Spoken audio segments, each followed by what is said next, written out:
Good morning. Just after 6, Robert and Erin, 101.7 FM, 710 KEEL, and Erin has tons of local news up next. Strong storms roar through an area hard hit in Bossier. We'll take a look. And some flights delayed today at Regional Airport because of a power outage. We'll have a look at that, too. And could Toys R Us be making a comeback? If I go stand on top of the Jimmy Davis Bridge, will I get to see Diamond Jacks floating? It's that not rumor floating. true? Is that That's what happened? Not true. They just had to evacuate the boat because the ramp got damaged. It didn't float away. It's not true. So despite what you may have heard last night, Diamond Jacks did not they're float not away. on their way to Natchitoches. No. On a 3-hour tour. Chasing the Shreveport sewage. Fletcher, I bet they come in third. Traffic and weather, Fletcher and sports. No, Matt has sports this morning. It's all coming up this hour, and it's right here on KEEL.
KEEL Morning Report, now on 101.7 FM and 710 KEEL.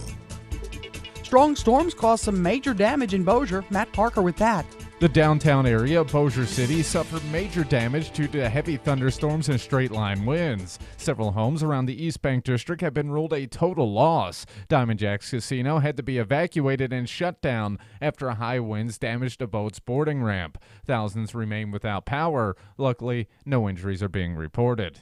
From 101.7 FM and 710 KEEL, I'm Matt Parker. About 12,000 in Shreveport Bossier still in the dark, about 20,000 plus in the Arklatex. Now, the power outage has caused some delays at Shreveport Regional Airport. The early morning flights have been delayed. Michael Gentry and his girlfriend have been arrested in connection with the shooting death of a U.S. Postal Service carrier.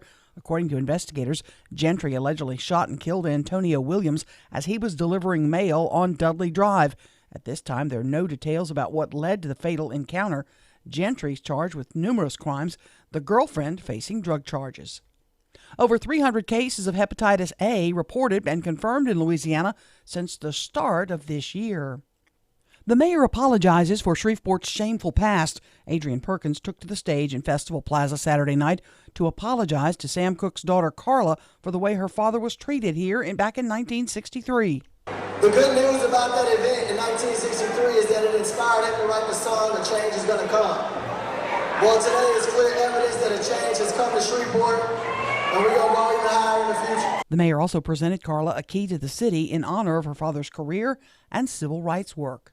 The trial of Sharon Settlemeyer, a former coach and teacher at Caddo Magnet High, set to begin today in Caddo District Court.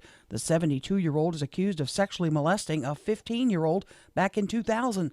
Settlemeyer was arrested in 2017 following an investigation by Shreveport police. A study from LSU Health New Orleans shows a link between pre-pregnancy weight and breast milk and the effects it could have on infant growth rates.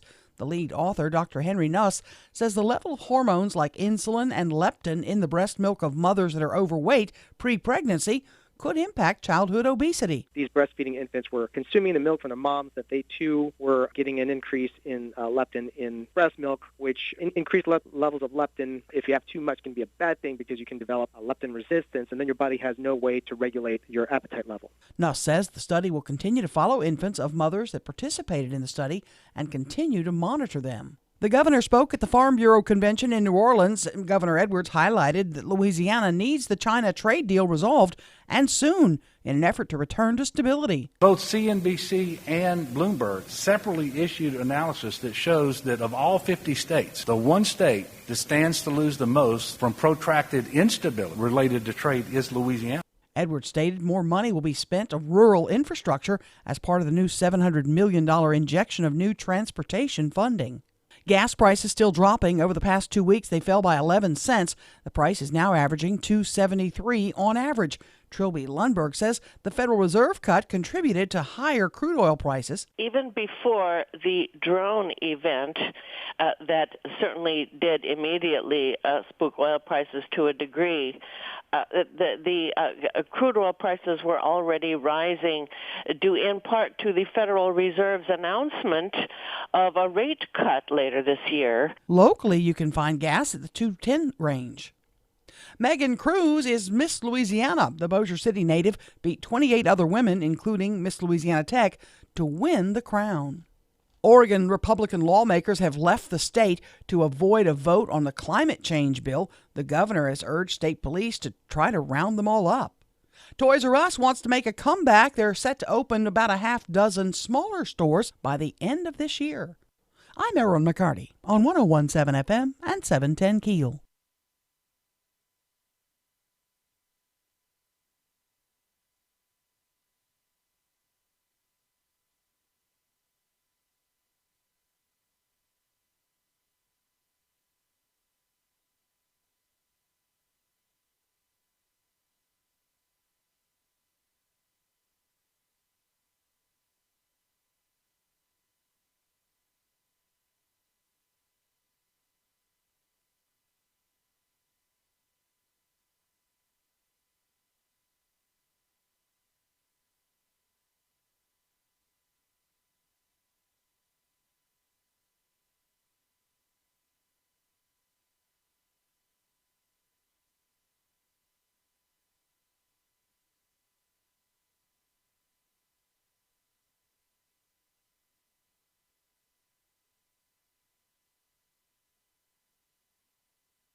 .17 FM, 710 KEEL, Monday morning wet traffic. Here's Ruben. We have reports of a major accident on West 70th Street near 3132 eastbound, and we still have reports of downed trees in the East Bank District in Bossier City. If you have anything to report to us, please give us a call at the Planet Fitness Traffic Hotline. That's 687-ROAD.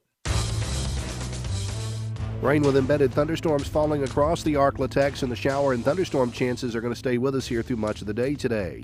Thunderstorms here this morning and then scattered thunderstorms later this afternoon at 89.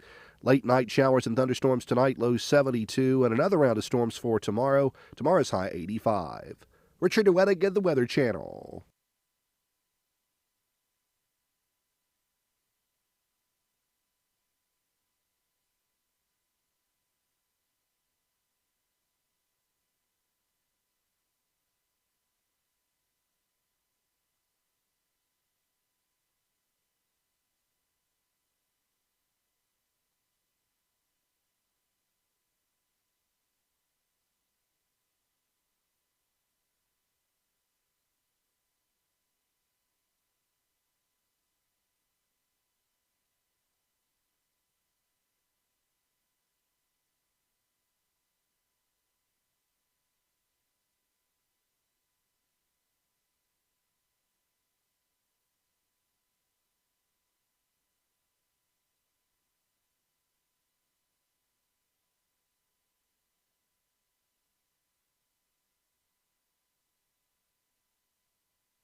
1017 FM, 710 Keel. Robert J. Wright and Erin McCarty.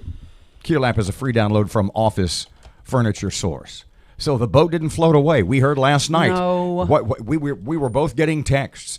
Diamond Jacks. The boat has come loose. The boat didn't float away. And it's headed to Natchitoches. Well, that was my first thought, and I responded, does that mean it's on the way to Natchitoches? If I go to the Jimmy Davis Bridge, will I see, can I wave? No. At Ginger and Marianne and the professor? No, Diamond. I don't even know if it's back open though. I don't know if we check their page. So to see if what they got it exactly fixed. happened? Something happened to the ramp. It broke loose or something, and so they had to make repairs. They had to evacuate the boat. Wait, if the ramp is broken, how do they get people off the boat?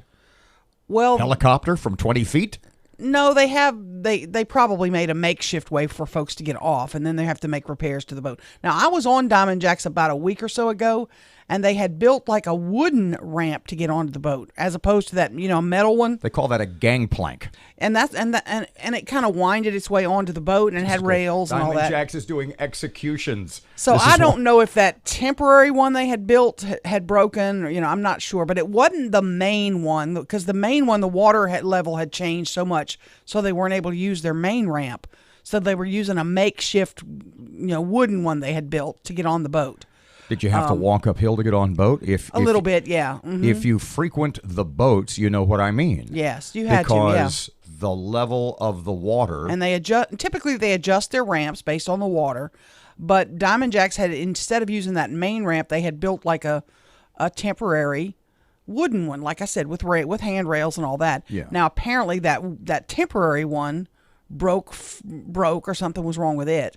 And so they couldn't even get people on or off the boat because the other ramp wasn't hooked up. It had not been hooked up because it couldn't raise to the level they needed it or something. So no problems. Everybody was off. Everybody's off. The boat is still here. It's not in Natchitoches. Rats. It's not in Tangipahoa Parish yet. That would have been awesome. We're moving anyway. It's not following the sewer that we're pumping into the want red. a recount? No, I don't know. It's So was there any? It was a big boomer of a storm, though, man. Was there any determination last evening whether or not that was a tornado in Bossier?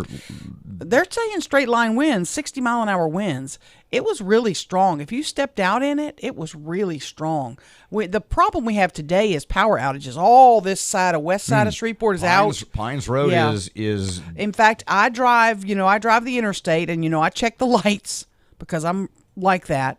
And I mean, all lights on the interstate were out. Even those lights that the FAA requires for planes to land, all those were out. So Matt checked the airport, and you found all the early morning flights were canceled, right? Delayed till later this afternoon. Possibility that some of the mid-morning flights might be delayed, but right now just early morning stuff. And that worries me because I'm on one of those early morning flights tomorrow morning. So I'm hoping that won't happen tomorrow morning. I hope I get everything back up and going. Imagine in 24 hours it'll be all okay. clear. Yeah, I think we're good. So that worried me when I drove through there. I thought, man, that's going to impact the flights, and everybody's going to be packed onto the later flights. It's a 24-hour. It's 20. No. I mean today's. I'm not really. You didn't mean for you. No, I really mean for today, because when they, like, if the 5 o'clock flight's delayed and it's all going to be pushed into kind of one or two flights are going to combine, you're going to be really crowded. You're going to have a lot of crowded flights. So, but that happens, and, you got to roll with the punches. So what time do you fly tomorrow morning? 5 a.m. Mm-hmm. I'm out at 5 a.m. on that 5 a.m. flight to Dallas. Give me your schedule. Dallas, here to Dallas, Dallas to New York. Mm-hmm. Straight to LaGuardia from Dallas, yeah. Mm-hmm. Land in NYC at noon, high noon.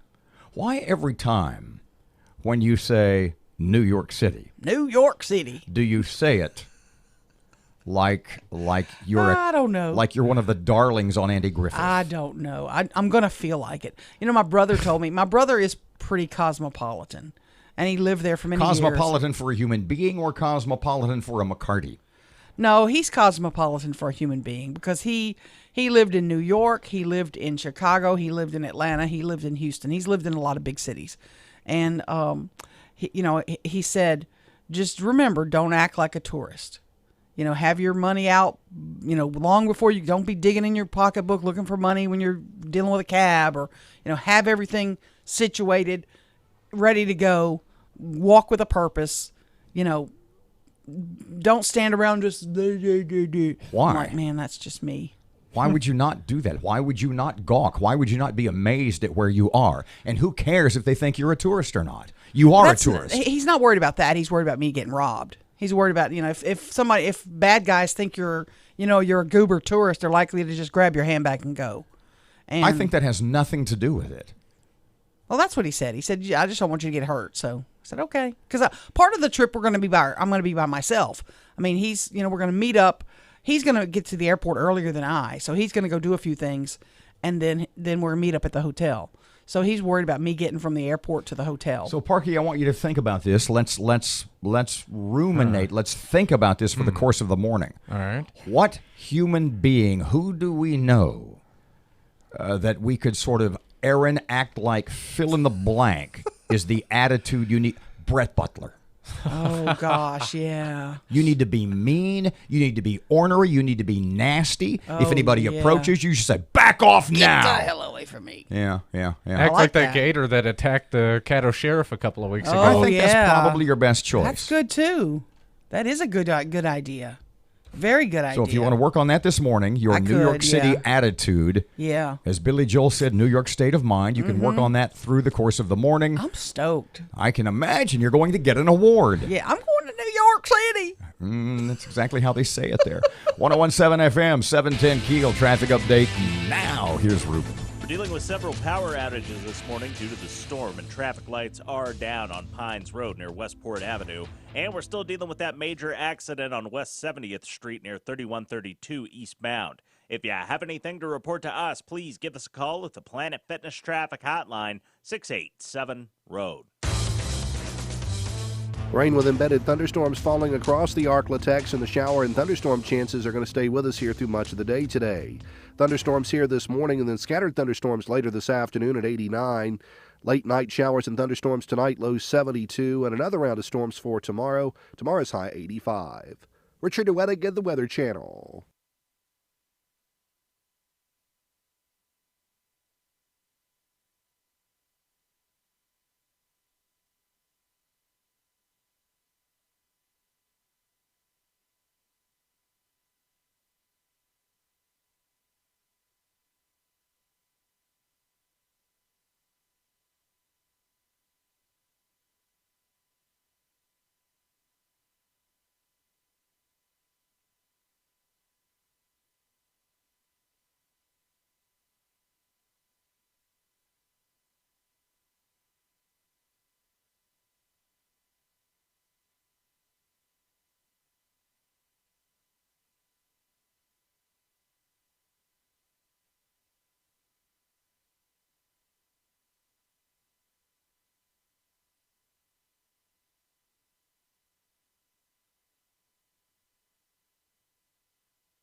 .107 FM, 710 Keel. Sports time. Here's Matt.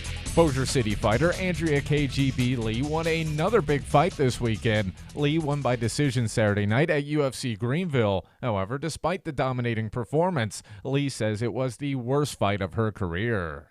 Martin Truex Jr. wins another big race in NASCAR. Truex picked up the checker flag at Sonoma Raceway over the weekend. His teammate Kyle Busch finished second.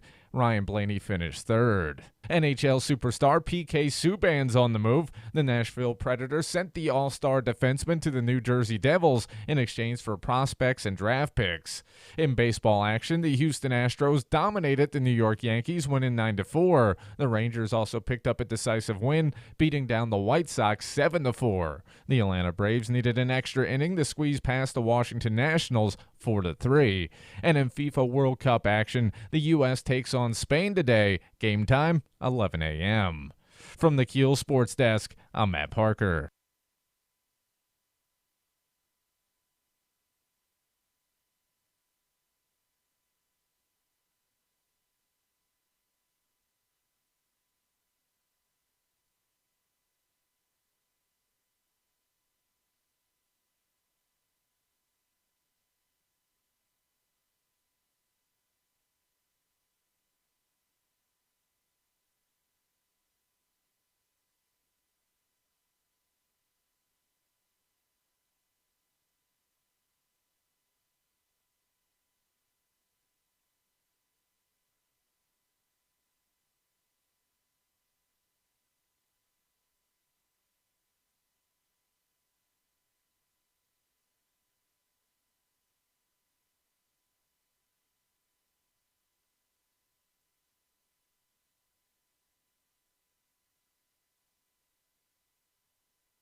1017 FM, 710 Keel. Robert J. Wright and Erin McCarty. Just to clarify, the reason Erin will be gone for a few days, tomorrow, Wednesday, Thursday, and Friday, she's off to, what's the name of that place again? New York City. To, what was it again? New York City. I'm living in a Pace Picanti commercial.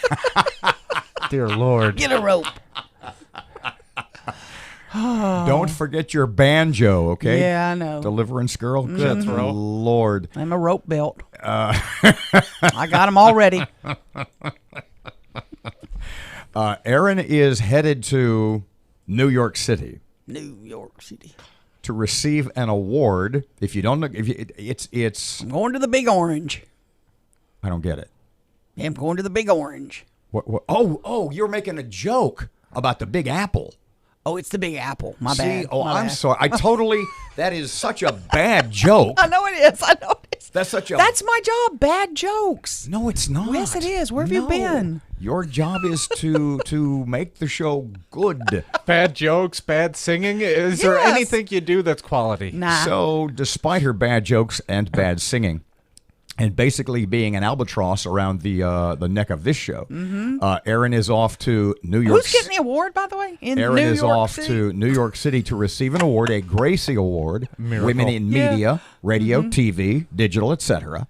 The America's number one talk show host, co-host format, non-syndicated media market. Yeah. That just sounds bizarre. It just sounds bizarre. It sounds like I'm making it up. I got the agenda for how we, where we go, what we do, how we do everything. And it's like, okay, you're going to register. Then you're going to come up based on a line. You're going to have a lineup. You're going to line up on the right side of the area, before you're called up. Your group's going to be called up. Then you're going to have a photo op, and then you're going to go sit down. A photo op with whom? With the group that's up there. You're going to win as a group, kind of. There's like 100. It's a lot of awards. There's a lot of awards, and it makes it for a long. So there's no speeches or anything like that. So I was gonna throw the Louisiana trinkets while I was up there, but I think I'm just gonna pass them out at tables. I'll just go around and introduce myself. And Now the hierarchy of our parent company, Town Square Media, is going to be there well, in your honor. I don't know. So I would suggest that you pass the bags out to them first. Oh yeah, they need to get goodie bags first. You're right. I'm just saying. It'll be fun to just because you're to America's chill with Bill top, and the gang. Just because you're America's top female talk show host, non-syndicated co-host format media market, doesn't mean you can't kiss ass. Now wait a minute, I got a little bit of a problem because I'm going to be eating lunch with the CEO of our company, big company. I need some help with all them damn forks and spoons. You start outside in, right? Move from the outside in. What's the little fork that's on top of the plate up at the top? That's the murder weapon. So when our CEO goes for that fork, run? Yeah. 1017 FM, 710 Keel. Okay, so what have we found out already this morning? Big storms last night again. Parky, how many people in the area without power this morning? It looks about 13,000. SWEPCO's always updating their numbers, but what's about the highest 13. area? I know out here, West Shreveport's pretty bad. It looks like there's about 7,000 in Bossier, and then so a little bit more on the Shreveport side of the river, but the stuff that's out in Bossier, they had a and rough tornado time. reports last night. What the heck is that? Well, legit? I'm not is it sure winds? yet. There's no confirmation yet. I was told early that it looks like high winds, but I'm not sure. Again, the stuff that happened up on the Butler Hill Road we thought was winds, and it turned out to be a tornado. Did it really? I hadn't seen that. Yes, it turned out to be a tornado. And more rain and more heavy at times, I guess, on the way today. Oh, boy. And tomorrow. No. Yeah, it's supposed to rain tomorrow, too. They can fly in rain. It's okay. Oh, can they? Yeah, it'll be all right. Okay. 1017 FM, 710 Keel. Traffic update now. Here's Ruben. The exit to Walker Road from 3132 is shut down right now, and we have reports that there are down traffic lights on Benton Road and Airline Drive north of I-220 in Bossier City. If you have anything to report to us, please give us a call at the Planet Fitness Traffic Hotline, 687-ROAD. Rain with embedded thunderstorms falling across the Arklatex, and the shower and thunderstorm chances are going to stay with us here through much of the day today. Thunderstorms here this morning, and then scattered thunderstorms later this afternoon at 89. Late night showers and thunderstorms tonight, low 72, and another round of storms for tomorrow. Tomorrow's high 85. Richard DeWettig, the Weather Channel.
Information. KEEL News now. Strong storms caused some major damage in our region. The downtown area of Bossier suffered some heavy damage. Several homes around the East Bank district have been ruled a total loss. Diamond Jack's Casino had to be evacuated and shut down after high winds damaged the boat's boarding ramp. Thousands remain in the dark, about 12,000 in Shreveport Bossier. Now, there were some problems as well at Shreveport Regional Airport because of power outages. Some early morning flights had to be delayed. This intense summer heat is upon us, and state climatologist Barry Keim says that this could be a big problem. State Health Officer Joseph Cantor says with heat indexes already reaching into the 100s, we all need to practice heat safety, stay hydrated, and wear proper clothing. Loose, light-colored, breathable clothing that blocks the sun and allows your skin to breathe. Take frequent breaks when you're outside. A man's been arrested for killing a postal worker this weekend. Matt Parker with the latest. Michael Gentry and his girlfriend have been arrested in connection with the shooting death of a U.S. Postal Service carrier. According to investigators, Gentry allegedly shot and killed Antonio Williams as he was delivering mail in the 1100 block of Dudley Drive. At this time, there are no details about what led to the fatal encounter. Gentry's being charged with numerous crimes, including second-degree murder and resisting arrest. From 101.7 FM and 710 KEEL, I'm Matt Parker. The mayor apologizes for Shreveport's shameful past. Shreveport Mayor Adrian Perkins took to the stage at Festival Plaza to apologize to Sam Cooke's daughter Carla for the way her father was treated back in 1963. Cooke was arrested for disturbing the peace after not being allowed to stay at a Holiday Inn due to the color of his skin. Perkins apologized for the incident and presented Carla a key to the city in honor of her father's career and civil rights work. President Trump suddenly canceled his planned ICE raids for 10 different cities to give Congress 2 weeks to come up with a new immigration policy.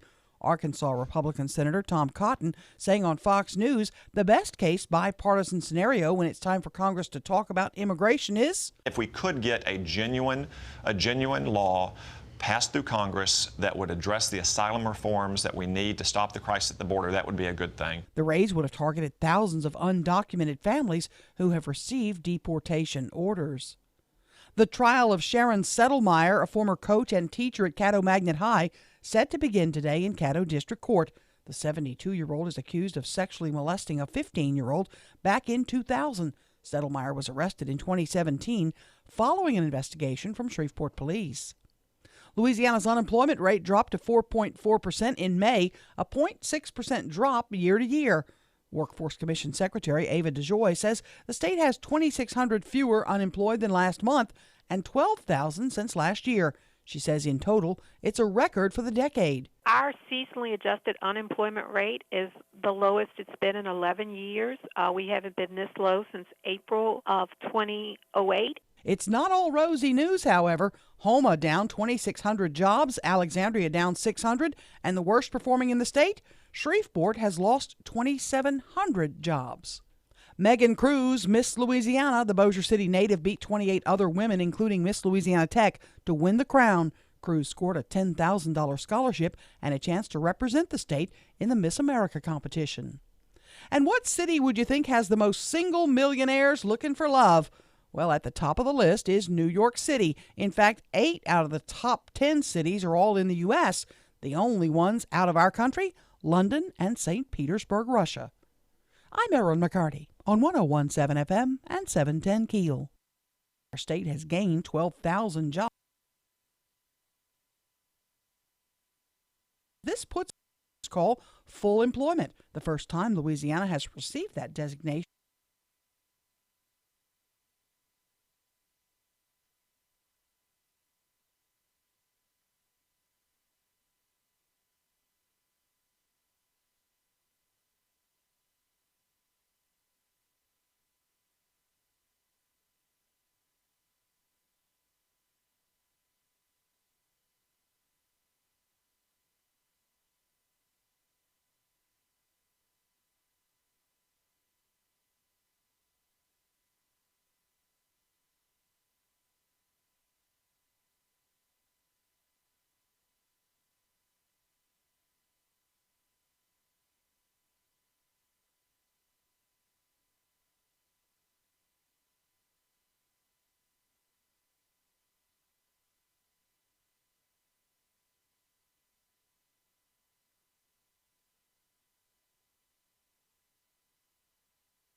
One 101.7 FM, 710 KEEL, Robert and Erin. Yes, they weren't singing this song on Diamond Jacks last night.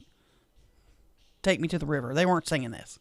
So what really happened? I heard we're getting texts early in the evening. The boat is loosed from its moorings. Nah, I don't think it went that far. I think the ramp just got damaged in the high winds. So it didn't cut loose. It's not floating down the river. No, it's not floating down the river. Well, that was what a lot of folks inferred, that it had come loose from the moorings. That if you went to the Jimmy Davis Bridge, you could see the Diamond Jacks boat floating, beginning its tour toward Natchitoches. No, it was not. The floating Viking away. River Cruise of Northwest Louisiana. If it was floating away, they've kept it very quiet. All they're saying is that the ramp was damaged, and they had to evacuate the boat so they could make repairs to the ramp. I don't know if those repairs are done.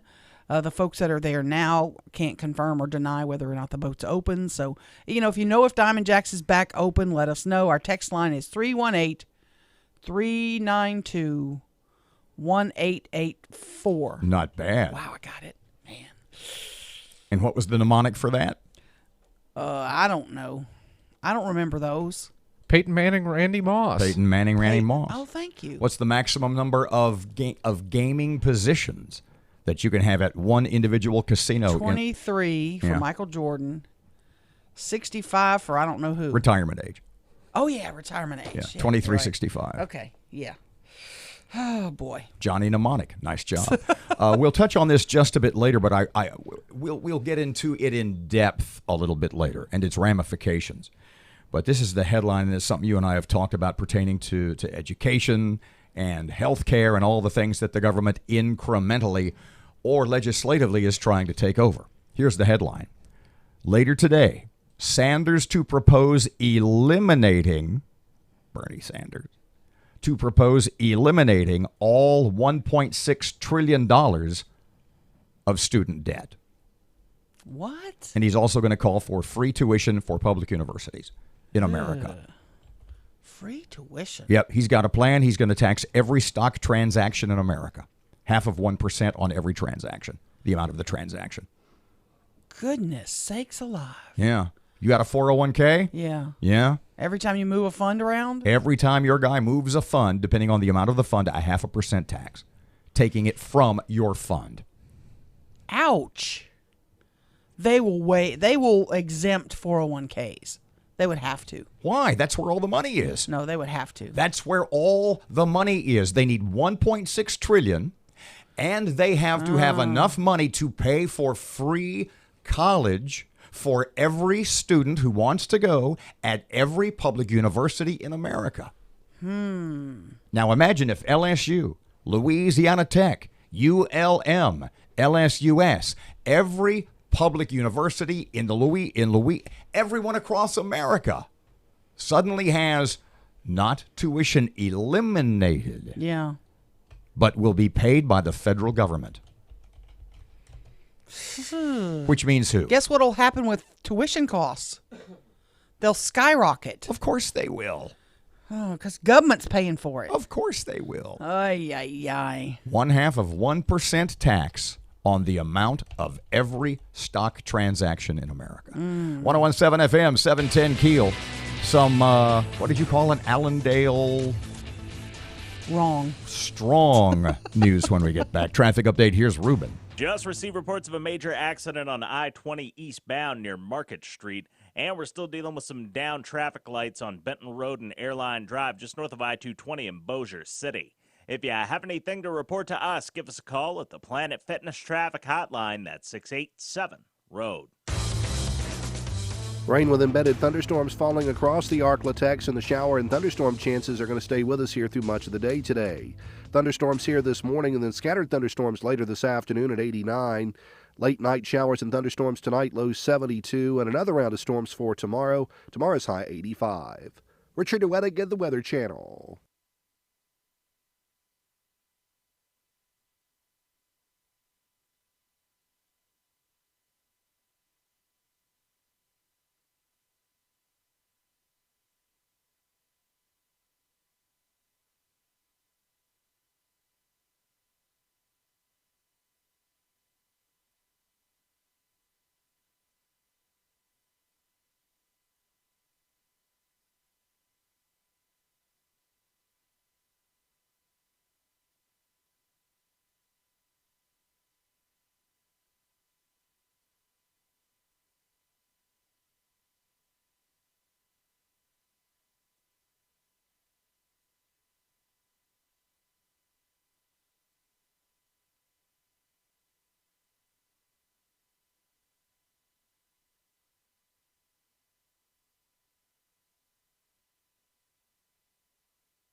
So is this just 100% wrong? You're looking at what I'm looking at. Is this wrong? Is it just made up? Is this propaganda? Or is this legit? 101.7 FM, 710 Keel, Robert J. Wright and Erin McCarty. Okay, so this is, what is the current status? Has anything changed in the last 10 days to 2 weeks since you went to the Allendale Strong? They're not reading this right. And the deal is... Wait, back up. Tell everybody what we're looking at. It's on John Perkins' Facebook page. And John is one of the movers, the shakers, maybe the mover and shaker of Allendale Strong, the community group that vehemently opposes the building of the I-49 intercity connector. Now, we go back a couple of weeks, and there was a settlement with the Deepwater Horizon with BP from the big spill a few years ago. And they gave the state, what was it, $700 million, right? It was about $700 million. Right. From BP, from the Deepwater Horizon settlement. And $100 million of that was allocated to Northwest Louisiana for the building of the aforementioned I-49, the controversial, the been on the front burner, the back burner, in the microwave for more than almost a quarter of a century. And the $100 million was allocated for the building of that intercity connector, the 3.9 miles that connects where it stops right there at I-20 and picks up again in North Shreveport. Right. Well... So what are you looking at? I'm looking at a document that is a House summary of Senate amendments. And one of the amendments says... Excuse me just a second. He prefaces that on his page. Perkins prefaces what you're about to read with, new poop emoji has come to light. Our state senators have removed funding from Jimmy Davis Bridge to repair I-49, to build I-49 instead. And then there's a sad emoji. So back to you. I'm sorry. This Senate amendment says remove the addition of 2 lanes for the Jimmy Davis Bridge and the repair of the existing bridge from the list of projects and replaces it with the I-49 North Inner City Connector in Caddo Parish.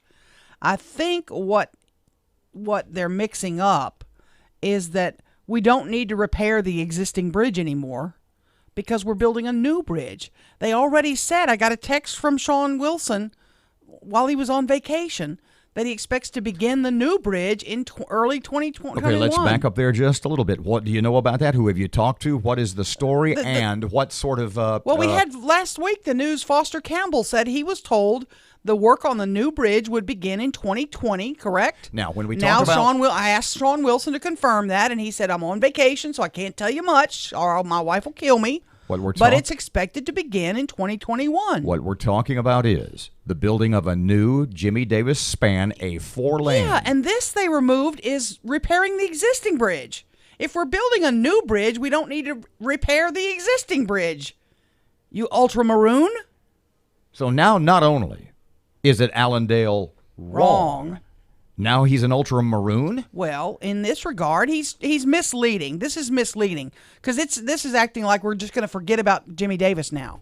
But that's not what they're doing. Well, they're moving forward with building a new bridge. Let me read what it says. Okay, so once again, Perkins wrote, new poop emoji has come to light. Our state senators removed funding from Jimmy Davis Bridge repair to build I-49 instead. House summary of Senate amendments dedicates the economic proceeds from the Deepwater Horizon litigation to transportation projects and redirects funding to the construction subfund of the Transportation Trust Fund. And there's a whole lot of little different, there's a ton of things on this list. But on this list, number 7 says, and let's quote once again, remove the addition of 2 lanes. Now, you jump in and correct me when this is incorrect, okay? Remove the addition of 2 lanes for the Jimmy Davis Bridge, LA 511, and repair the existing bridge from a list of projects and replacing it with the I-49 North. No.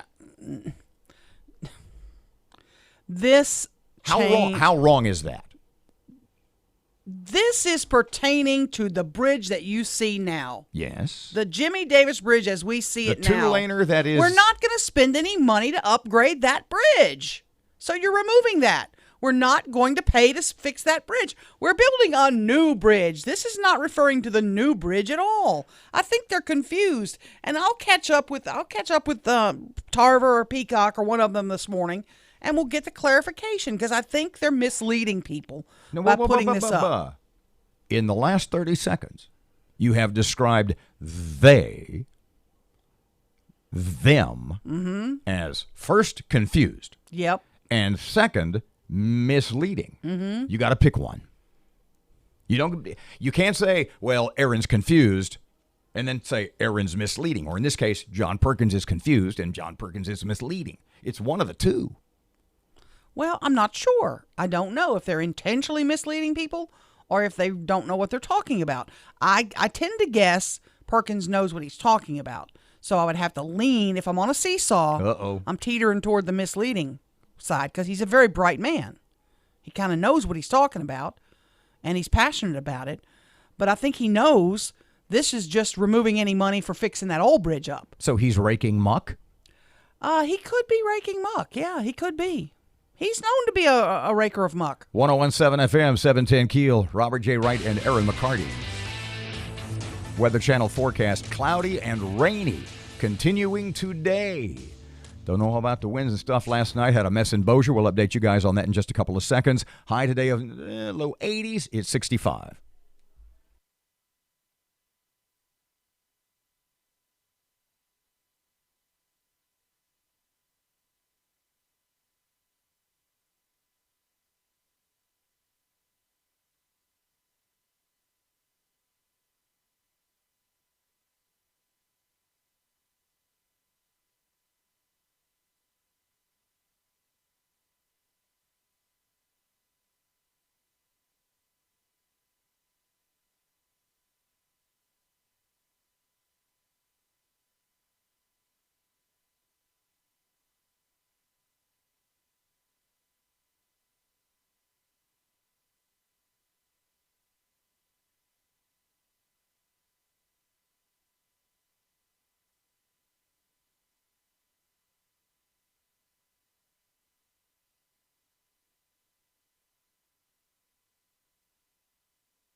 1017 FM, 710 Keel Sports.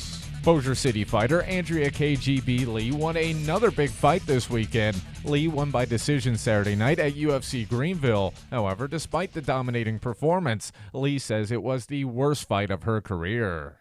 Martin Truex Jr. wins another big race in NASCAR. Truex picked up the checker flag at Sonoma Raceway over the weekend. His teammate Kyle Busch finished second. Ryan Blaney finished third. NHL superstar PK Subban's on the move. The Nashville Predators sent the all-star defenseman to the New Jersey Devils in exchange for prospects and draft picks. In baseball action, the Houston Astros dominated the New York Yankees, winning 9-4. The Rangers also picked up a decisive win, beating down the White Sox 7-4. The Atlanta Braves needed an extra inning to squeeze past the Washington Nationals 4-3. And in FIFA World Cup action, the U.S. takes on Spain today. Game time, 11 a.m. From the Keel Sports Desk, I'm Matt Parker.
One 1017 FM, 710 Keel, Robert and Erin Yesem.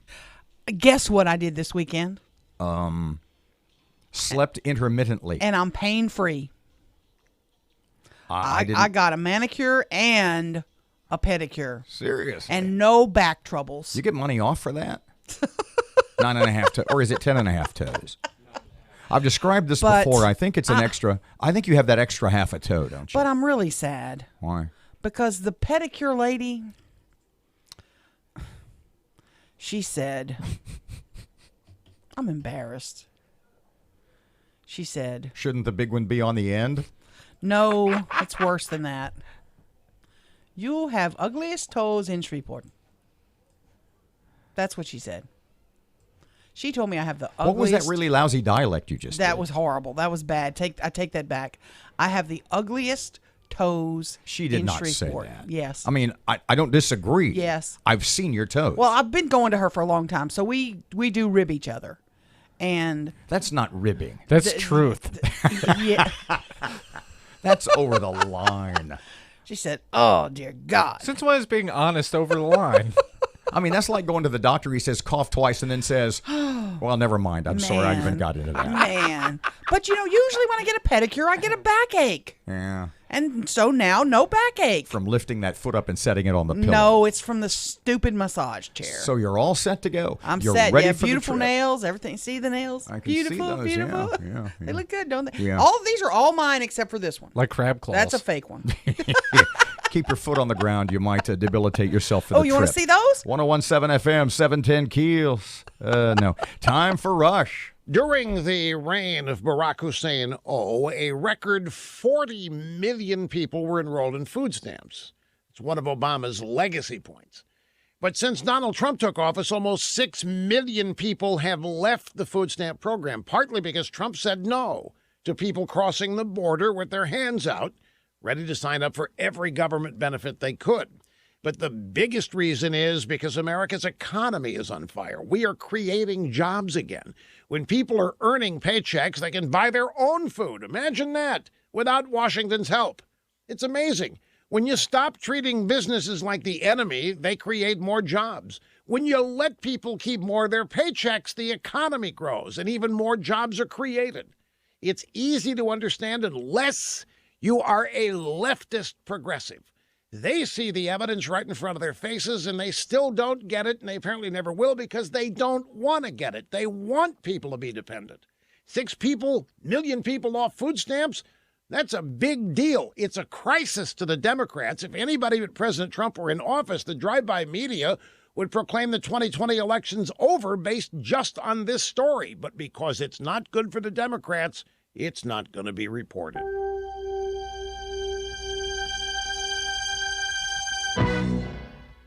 Did you know that there is a new victim of identity theft every 2 seconds? It means a criminal could be spending your money, applying for loans in your name, and even damaging your good credit, all without you even knowing. It's a good thing there's LifeLock identity theft protection. LifeLock uses proprietary technology to detect and alert you to a wide range of identity threats, like your social security number for sale on the dark web. And if you do have an issue involving identity theft, one of LifeLock's identity restoration specialists is going to work with you to fix it. Now, no one can prevent all identity theft or monitor all transactions at all businesses, but with LifeLock, you get identity theft protection and additional features to help protect your devices against cyber threats for as low as $9.99 a month. So visit lifelock.com now. Use promo code RUSH. Save an extra 10% off your first year. That's lifelock.com. And don't forget the name RUSH as the promo code. Still keeping an eye on that major accident on I-20 eastbound near Market Street. And we have traffic lights out on Caplis-Sligo Road as well as on Mansfield Road in front of Trejo's and on Benton Road and Airline Drive just north of I-220 in Bossier City. Treat every down traffic light like a four-way stop, and if you have anything to report to us, give us a call at the Planet Fitness Traffic Hotline, 687-ROAD. Rain with embedded thunderstorms falling across the Arklatex, and the shower and thunderstorm chances are going to stay with us here through much of the day today. Thunderstorms here this morning and then scattered thunderstorms later this afternoon at 89. Late night showers and thunderstorms tonight, low 72, and another round of storms for tomorrow. Tomorrow's high 85. Richard DeWettig at the Weather Channel. Breaking news and trending talk. KEEL, 710 AM and K269GO, 1017 FM, Shreveport.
Good morning, just after 7 o'clock. Robert and Erin, 1017 FM and 710 Keel, and Miss Erin, local news next. Strong storms roar through. Bossier hard hit again this time. We'll be talking more about that.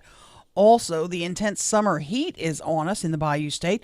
What can you do about it? And we'll also be talking about the murder of a postal carrier. See if I got this right. Councilman John Nicholson in less than 15 minutes talking about a number of things, including the state of waste removal in Shreveport. Council meets today. Then at about 7:40, State Senator Barrow Peacock clears up any misconceptions and or misunderstanding about the $100 million and the Deepwater Horizon money and the Jimmy Davis Bridge and the I-49 inner city connector. He's going to clear it up. And the current status. Fletcher in sports and traffic and weather. Matt and sports and traffic and weather. It's all coming up this hour here on Keel.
The Keel Morning Report, now on 1017 FM and 710 Keel. Bossier City suffering major damage due to the storms that moved through. Straight line winds likely. Several homes around the East Bank district ruled a total loss. Also, Diamond Jack's casino had to be evacuated and shut down after high winds damaged the boat's boarding ramp.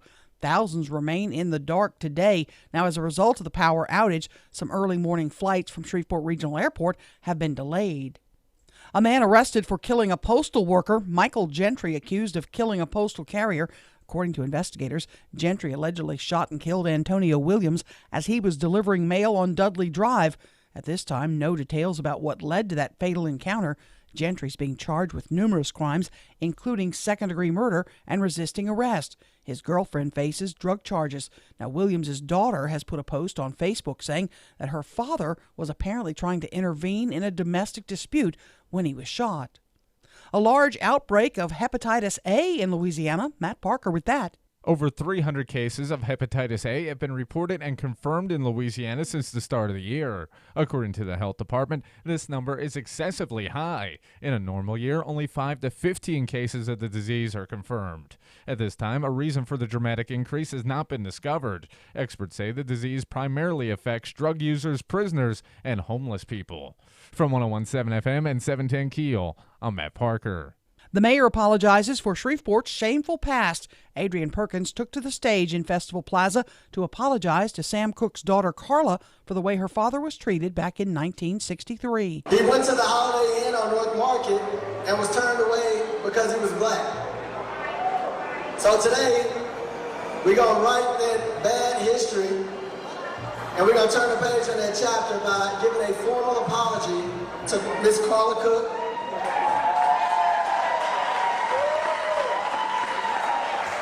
We're going to give Sam Cooke the key to the city. The trial of Sharon Settlemeyer, a former coach and teacher at Caddo Magnet High, set to begin today in Caddo District Court. The 72-year-old is accused of sexually molesting a 15-year-old. Settlemeyer was arrested in 2017 following an investigation by police. There's good news for parts of our state on the jobs front. The unemployment rate now at 4.4%. Our state has gained 12,000 jobs since last year. Workforce Commission Secretary Ava DeJoy says this puts us in a category economists call full employment, the first time Louisiana has received that designation in years.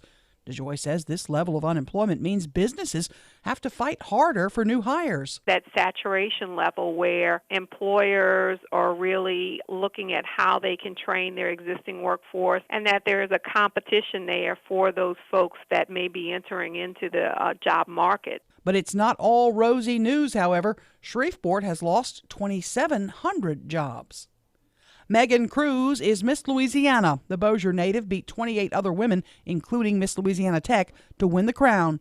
Cruz scored a $10,000 scholarship and a chance to represent our state in the Miss America pageant. The governor has told farmers gathered in New Orleans good news is on the way for the state.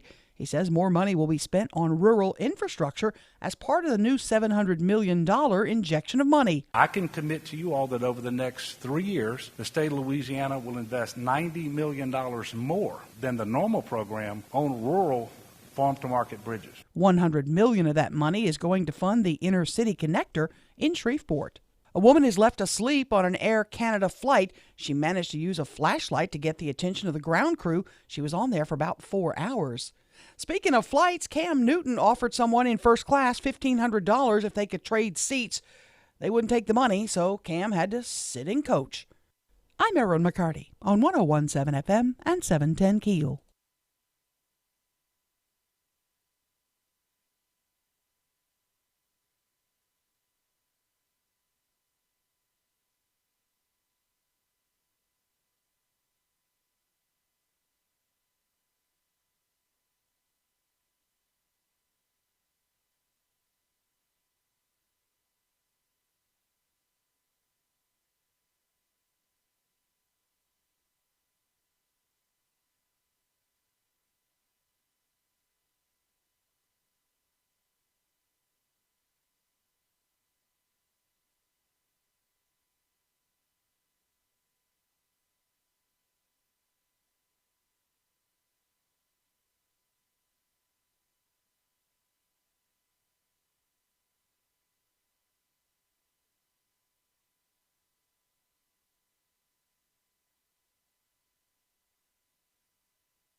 .107 FM, 710 KEEL traffic time. Here's Ruben. Still keeping an eye on several accidents, one on I-20 eastbound near Market Street, another on I-49 northbound near I-20 eastbound. We also have traffic lights down on Pines Road and Mansfield Road, as well as Airline Drive and Benton Road, just north of I-220 in Bossier City. If you have anything to report to us, give us a call at the Planet Fitness Traffic Hotline, 687-ROAD. Rain with embedded thunderstorms falling across the Arklatex, and the shower and thunderstorm chances are going to stay with us here through much of the day today. Thunderstorms here this morning and then scattered thunderstorms later this afternoon at 89. Late night showers and thunderstorms tonight, low 72, and another round of storms for tomorrow. Tomorrow's high 85. Richard DeWettig at the Weather Channel.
1017 FM, 710 Keel. Robert J. Wright and Erin McCarty. KEEL app, a free download from Office Furniture Source.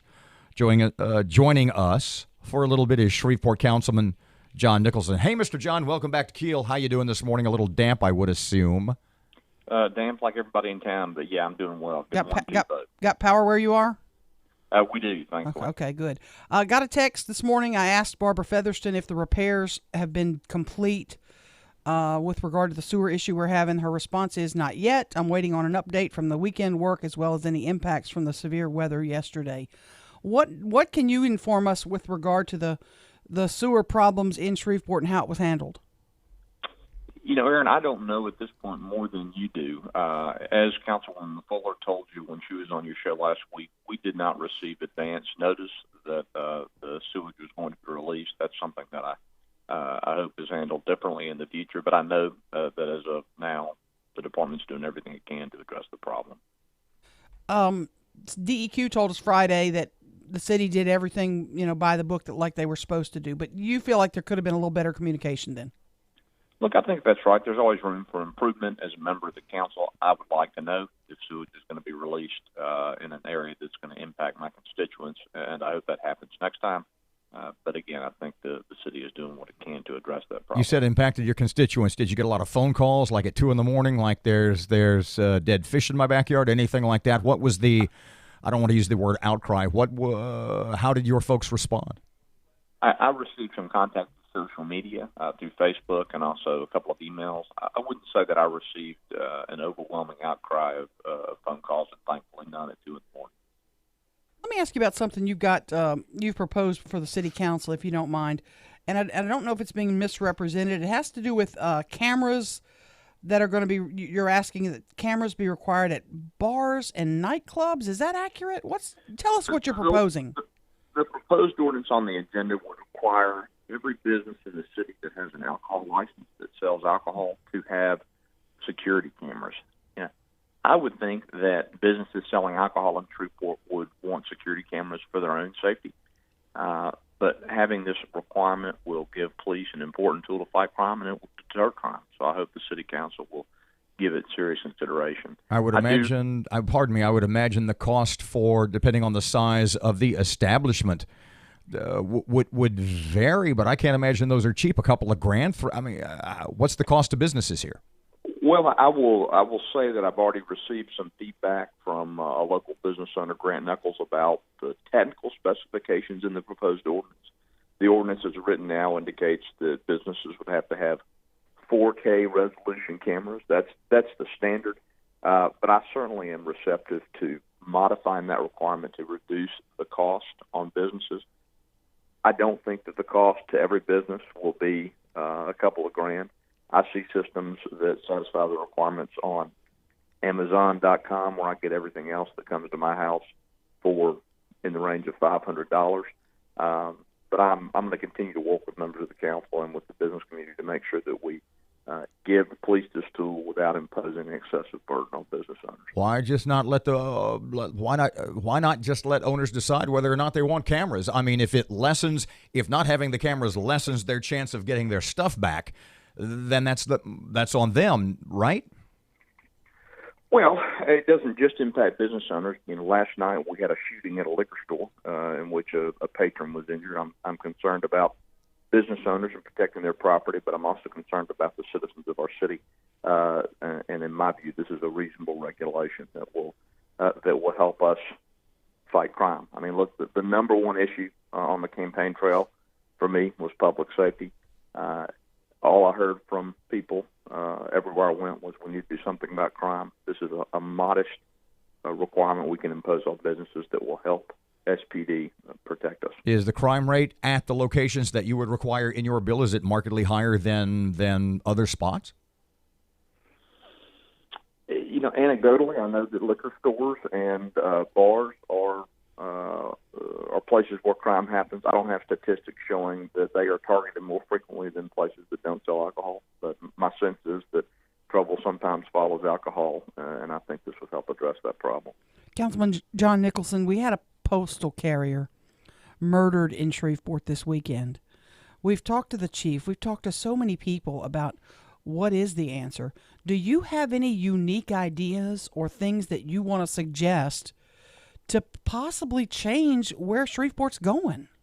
Well, look, let me just say first that I'm sickened by what happened to Mr. Williams. My heart goes out to his family. And I just don't. It's hard to get your mind around a grandfather being murdered in the middle of the day just doing his job in our community. And so I'm sick that happened. We're not going to be able to commit every crime, but I will tell you one thing I've done this weekend. I went back and looked at the accused shooter's criminal history. And I see in the records of the Shreveport City Court and Caddo District Court and the records that Sheriff Prater maintains on his website that over the past 14 years or so, that accused shooter has had more than 25 charges of some kind for criminal violations, some of them minor, some of them serious. But he has been in that revolving door of defendants who commit crimes and are punished very leniently and then are right back out the door to commit more crimes. And in particular, in 2011, he was charged with possessing illegal drugs and a gun at the same time, which is a federal felony and a felony under state law, which can carry a multi-year prison sentence. He wasn't convicted of the gun. Instead, he was allowed to plead guilty to simple possession of marijuana, and he got a fine and was on his way. If we're going to change this crime situation in this city, every public official has to commit to a criminal justice system that appropriately punishes dangerous criminals. Felons found in possession of weapons need to go to prison. People who possess illegal drugs and a gun need to go to prison. And we need to have a one-strike policy for violent criminals. If we don't do that, if we don't convict and send to prison people who are endangering our citizens, it doesn't matter how efficient the police are at arresting people. We're going to have more of the same. So that's really, in that particular situation, my concern is that defendant, if he had been punished more appropriately, might not have committed the crime he committed at the weekend. John, one more jab for you. Workforce Commission out with its new unemployment report for May, showing the state's in good shape, 4.4%. But when you look at the report, it says things are not all rosy. Shreveport, as a metro area, is performing the worst, losing 2,700 jobs from last year. The only city losing more than 1,000, and we've lost 2,700. What's going so wrong here, and how do we fix it? I don't know the answer to that, other than that people are leaving the city because they perceive a lack of economic opportunity and because they're concerned about crime. I think that's driving people to leave the city. I think they look at Bossier and see more opportunity. They look at DeSoto Parish and think that's a better option, and they're leaving for Texas. If we don't keep people safe, and if we don't make this an attractive place for the investment of capital, things are not going to change around here. Shreveport City Councilman John Nicholson, thanks for your time.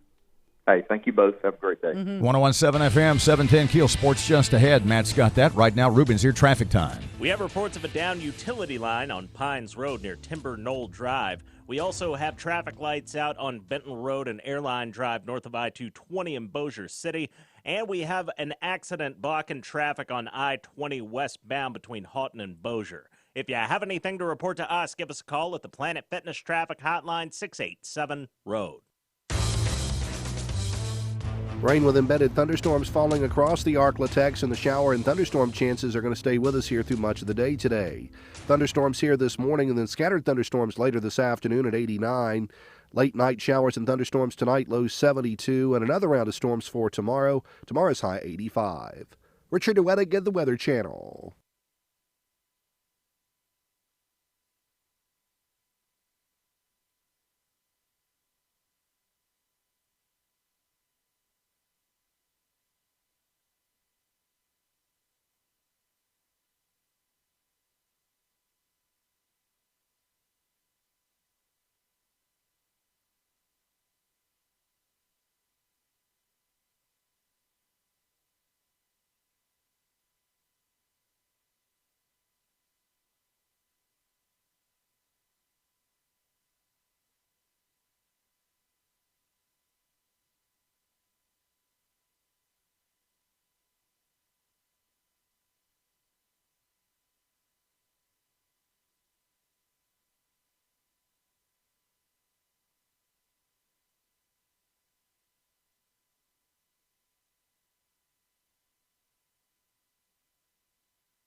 101.7 FM, 710 Keel, time for sports. Bossier City fighter Andrea KGB Lee won another big fight this weekend. Lee won by decision Saturday night at UFC Greenville. However, despite the dominating performance, Lee says it was the worst fight of her career. Martin Truex Jr. wins another big race in NASCAR. Truex picked up the checker flag at Sonoma Raceway over the weekend. His teammate Kyle Busch finished second. Ryan Blaney finished third. NHL superstar PK Subban's on the move. The Nashville Predators sent the all-star defenseman to the New Jersey Devils in exchange for prospects and draft picks. In baseball action, the Houston Astros dominated the New York Yankees, winning 9-4. The Rangers also picked up a decisive win, beating down the White Sox 7-4. The Atlanta Braves needed an extra inning to squeeze past the Washington Nationals 4-3. And in FIFA World Cup action, the U.S. takes on Spain today. Game time, 11 a.m. From the Keel Sports Desk, I'm Matt Parker.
.101.7 FM, 710 Keel, and interesting. John was good. He really was. Today. He really was. With John Nicholson, city councilman. Interesting that he ran down the police record of the gentleman, of the fellow accused in the shooting of the postal worker. Mm-hmm. And a rather extensive police record. Yes. And so tell everybody what you did. The federal prosecutor, what's his exact job, Mr. David's job? He is the U.S. Attorney for the Western District of Louisiana, David Joseph. And I just texted him to see, I know this case is going to be handled as a federal case because he's a federal worker. So it does go through the federal system. But what John had said was, he said a number of years ago, what was it, 2011, he said, that he was charged with possession of a gun and drug possession, and that is a federal crime. So what you're going to ask is, what would the scenario be where he wasn't prosecuted by the feds, I guess, right? Mm-hmm, yeah, exactly. And again, they have a great outcome in their program. What's it called? Operation Safe Neighborhoods, I believe is what they call it, where they do prosecute these folks on gun charges and that kind of thing, and it gets them in jail quicker. But not in this case. Not in this case. It didn't happen because I guess it hadn't started yet. So I guess the question would be, in 2011, why did the feds balk at why did they keep it? Why did they decide eventually to keep it at the state level? Not sure. Maybe they didn't have this program in place at the time. I don't know. I'm not sure. I just know that, this guy should have been behind bars. And now there's a father, a grandfather, a husband, a co-worker who we've lost. I think if you ask any law enforcement official at any level, they would tell you the recidivism rate is really high. Mm-hmm. Absolutely. And I mean, prisons are overcrowded, and we live in a world now where the tendency, the cultural zeitgeist, the cultural is we don't want to put people in jail, is leniency right now. Right. I'm sad about this. I know when this story broke, I thought, this can't be what I'm reading. This can't be what I'm seeing. Courts are backed up. Oh. A lot of these guys don't have lawyers, so it's the pro bono stuff. It's the appointed stuff. We're a shortage of lawyers. You know, forever. Who is it we've had on a bunch of times who has gone to the mat explaining to us how that program for lawyers for what's the term? I'm going blank. Lawyers for people that don't have them. What's it called? Indigent defenders. Yeah. Is grossly underfunded in the state. Right. I know. It really is sad. I do want to clear things up, though, as I can with regard to the murder of the postal worker this weekend. His daughter posted this on Facebook last night, I guess, or yesterday afternoon. The story about the dog is not true. Explain to you know what? Go to break. We'll cover this when we get back. Okay, we got news break right now. 101.7 FM, 710 Keel traffic update now. Just ahead of local news. Here's Ruben. We have reports of a down utility line on Pines Road near Timber Knoll Drive. We also have traffic lights out on Benton Road and Airline Drive north of I-220 in Bossier City. And we have an accident blocking traffic on I-20 westbound between Houghton and Bossier. If you have anything to report to us, give us a call at the Planet Fitness Traffic Hotline, 687-ROAD. Rain with embedded thunderstorms falling across the Arklatex, and the shower and thunderstorm chances are going to stay with us here through much of the day today. Thunderstorms here this morning and then scattered thunderstorms later this afternoon at 89. Late night showers and thunderstorms tonight, low 72, and another round of storms for tomorrow. Tomorrow's high 85. Richard DeWettig at the Weather Channel.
Information.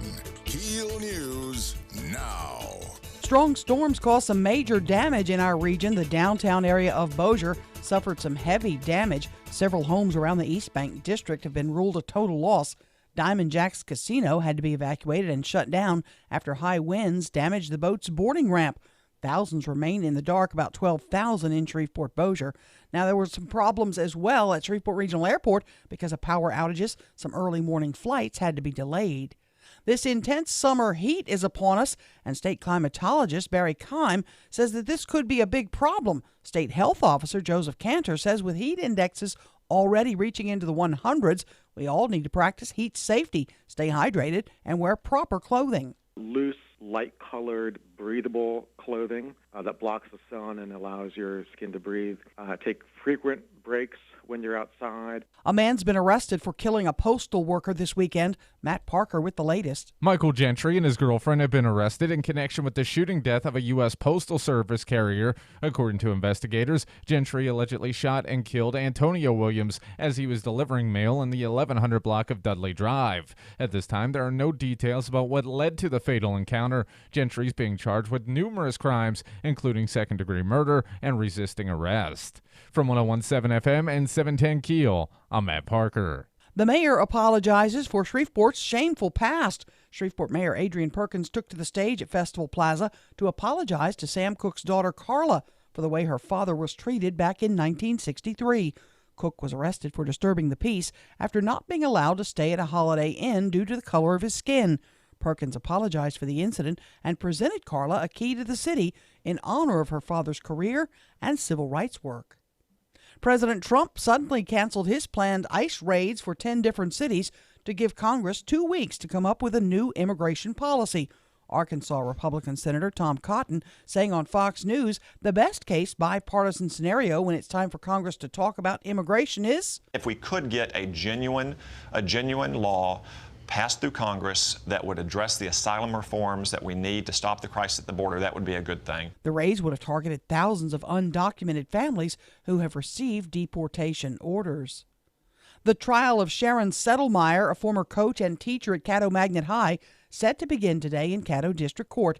The 72-year-old is accused of sexually molesting a 15-year-old back in 2000. Settlemyer was arrested in 2017 following an investigation from Shreveport police. Louisiana's unemployment rate dropped to 4.4% in May, a 0.6% drop year to year. Workforce Commission Secretary Ava DeJoy says the state has 2,600 fewer unemployed than last month and 12,000 since last year. She says in total, it's a record for the decade. Our seasonally adjusted unemployment rate is the lowest it's been in 11 years. We haven't been this low since April of 2008. It's not all rosy news, however. Homa down 2,600 jobs, Alexandria down 600, and the worst performing in the state, Shreveport has lost 2,700 jobs. Megan Cruz, Miss Louisiana, the Bossier City native, beat 28 other women, including Miss Louisiana Tech, to win the crown. Cruz scored a $10,000 scholarship and a chance to represent the state in the Miss America competition. And what city would you think has the most single millionaires looking for love? Well, at the top of the list is New York City. In fact, 8 out of the top 10 cities are all in the U.S. The only ones out of our country, London and St. Petersburg, Russia. I'm Erin McCarty on 101.7 FM and 710 KEEL.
.101.7 FM, 710 KEEL. Robert J. Wright and Erin McCarty. Okay, the shooting this weekend of the postal worker, of the mailman. And alleged shooter has been charged with what? Second-degree murder right now. Right now, second-degree murder. Okay. It's going to go into the federal court system. We're going to have the U.S. Attorney for the Western District, David Joseph, will be joining us In about an hour. Yeah, he'll join us in about an hour, so we'll get to the bottom of it. Antonio Williams was a postal worker. He was delivering mail when he was shot and killed about 11 a.m. in the morning, I think. And now, the original story was that he maced the guy's dog or something like that. Yeah, Is there anything that was going around all over social media that he'd maced the dog and that's why he got shot. His daughter put this post up on Facebook to clear things up. The story about the dog is not true. The man, the suspect, was arguing with his girlfriend and he was going to get abusive, and my father stepped in to protect the woman. If you know my dad, he did not tolerate violence against women, especially his daughters.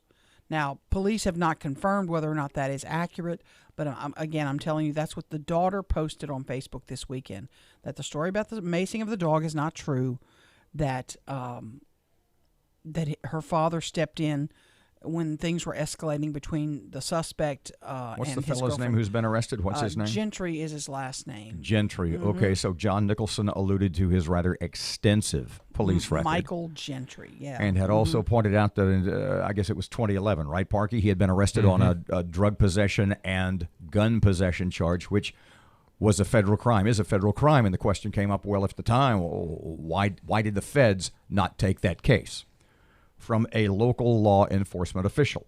Probably happened because the guy pled to something, and instead of going to trial and sending it up to the feds, it was just handled. Probably with a plea deal at the state level. Normally, the feds don't take up a case unless it's really big or you have a habitual offender. Well, wait a second. This guy was kind of a habitual offender. Right. You'd be surprised how many things get him out at the state level that could be handled by the feds. 1017 FM, 710 Keel, State Senator Barrow Peacock just a couple of seconds away, going to straighten out the... You ask folks to join you, and then they just show up. Yeah. I love that. This is awesome. So we've got a security breach. His name is Peacock. We'll look into this in just a couple of seconds. Traffic update now. Here's Ruben. Responders are out dealing with 2 fires right now, one on Archer near Uri Drive and East Kings Highway, another on Roy Road near Sydney Street. We still have traffic lights down on Mansfield Road as well as Sligo Road, Jewella and Walker and West 70th Street. And we have a minor accident blocking traffic on I-20 westbound between Houghton and Bossier. If you have anything to report to us, call us on the Planet Fitness Traffic Hotline, 687-ROAD. Rain with embedded thunderstorms falling across the Arklatex, and the shower and thunderstorm chances are going to stay with us here through Line 687-ROAD. Storms here this morning, and then scattered thunderstorms later this afternoon at 89. Late night showers and thunderstorms tonight, low 72, and another round of storms for tomorrow. Tomorrow's high 85. Richard DeWettig at the Weather Channel. When it comes to finding the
.1017 FM, 710 Keel, Robert J. Wright and Erin McCarty.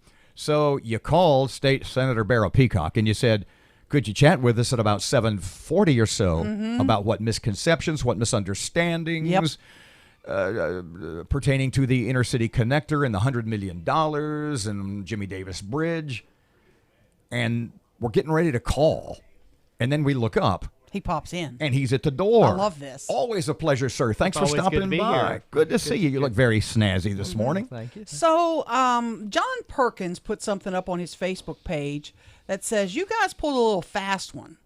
That Senate amendments removes the addition of 2 lanes for the Jimmy Davis Bridge and the repair of the existing bridge from the list of projects and replaces it with the I-49 North Inner City Connector in Caddo Parish. Did y'all pull a little fast one on us and we didn't see it? I wouldn't say it's a fast one. Here's the amendment that we did, and we did it on the Senate floor in front of everybody. And originally when this amendment was put on in the Senate Finance Committee, the people from South Louisiana wanted to get votes from all over the state, and they wanted to go to the Jimmy Davis Bridge. My opinion is we need to leverage as much state money as possible to do as many projects as possible. When you put money towards a project, it shifts money around to other areas. We need I-49 Intercity Connector. There is money in capital outlay for the Jimmy Davis Bridge. We want to leverage our state dollars and pull down more federal money. One of the reasons the Jimmy Davis Bridge has been so delayed is because they're doing these environmental assessments to pull down federal money. It is in the works of doing that. What's used the $22 million that's been allocated to the Jimmy Davis Bridge, pull down federal money, get a new Jimmy Davis Bridge. What's used this money, this $100 million, to put up the state's portion for the inner city connector, the 3.8 miles, to finish that. We want to leverage. Now, the senators from South Louisiana, they didn't want this to happen for I-49. They realized that if we put all $100 million on the Jimmy Davis Bridge, they can shift money around and more money would go to South Louisiana. Though they would take that $22 million that's in capital outlay and move it somewhere else, well, possibly. No, it would be that you wouldn't be able to leverage and pull down federal money for a project here in Shreveport Bossier. In other words, the way it works is you say we've got X number of dollars, and the Fed so, okay, you want to go ahead with this project, and you show us you have the financial means to do so, so here's our share. In a limited, it's not like the Medicaid funding where it's unlimited. Mm. It is capped on how much is available, but the idea is, yes, we can pull down federal money, and that doing all the things that we've done for the Jimmy Davis Bridge and getting prepared is because we want to be in line to use federal dollars. So the point being, this is no, to quote Mark Twain, this is no thimble rig, this is no three-card Monty. No. And this amendment, if you look at the amendment, Erin, it has all the senators from the Shreveport Bossier area propose this amendment. And we need the 3.8 miles. We need the Jimmy Davis Bridge. We need I-20 finish through Bossier. If you've been on that, it is in deplorable shape. We can do more than one thing at a time, believe it or not, in the state of Louisiana. And if you look at the bill, there are projects all over the state of Louisiana. And we have to now meet with our congressional delegation, Congressman Johnson, Senator Kennedy, who's been a champion for I-49, and Senator Cassidy, and say, we've done our portion now. Now move. Help us to pull down that federal money, especially if there's a new highway bill that comes through the Congress. We're in line. We're ready. Let's finish this interstate. Foster Campbell says that he's been told that work on the Jimmy Davis Bridge will begin as early as late next year. And that's what I understand. Sean Wilson told me early 2021. So for folks to say that we traded off the Jimmy Davis Bridge for this $100 million, that's inaccurate. We're still moving forward with the Jimmy Davis Bridge. We're still moving forward with the Jimmy Davis Bridge. Would people in South Louisiana like us to use this $100 million just for the Jimmy Davis Bridge? They would love it, because then we couldn't pull down more federal money for the Shreveport Bossier area. With this now, let's keep moving on the Jimmy Davis Bridge. Let's use the $22 million there to pull down an 80-20 match. Then let's use this $100 million. I'm glad for you brought I-49. that, because the Allendale Strong folks say the 80-20 match is now flipped. Now it's 80% on the state, 20% on the feds. That's really not changed, has it? That's not changed. That's and, not and, accurate? You know, when in negotiating, you've heard things, if there's a new plan, that's how it would come out. I don't believe that's going to happen. You know, we pay a gas tax, and I believe it's more than we pay in state gas tax. It's always been the feds, especially for an interstate that has commerce across state lines. A bigger portion goes from the federal government, and it's been 80-20. Now it is limited in number, and we do need a national highway bill. We need to invest in our infrastructure across the country, and I-49 is a perfect example of what's complete a project that really makes a difference. I mean, it not only does it help with commerce across the country, but in our local community. If you live on the Martin Luther King Road, or you live in North Bossier or North Caddo, you're injured, you need to get to that Trauma One Level Center. Oh, yeah. 3.8 miles instead of 15 minutes around, or getting off and going down North Market. Or Airline Drive, yeah. Or doing that. It'll save lives. It'll also bring people into the heart of our city so they can see those neon lights down there in the river. Come and visit Shreveport Bossier. See those beautiful roses that they've built there on the river. What sell our downtown. Downtown is what gives us our character as an individual city. You know, if you look at the strip malls, which are great, Best Buy and Walmart, they're great. That doesn't tell you what the character of a community is. When the feds, when the government, when the DOT, Department of Transportation, at the federal level, looks at the fact that we now have the $100 million allocated for I-49 for the inner city connector, they have the final word. But we've also been told, I guess by you, especially by NLCOG, that they will go with usually they go with the community.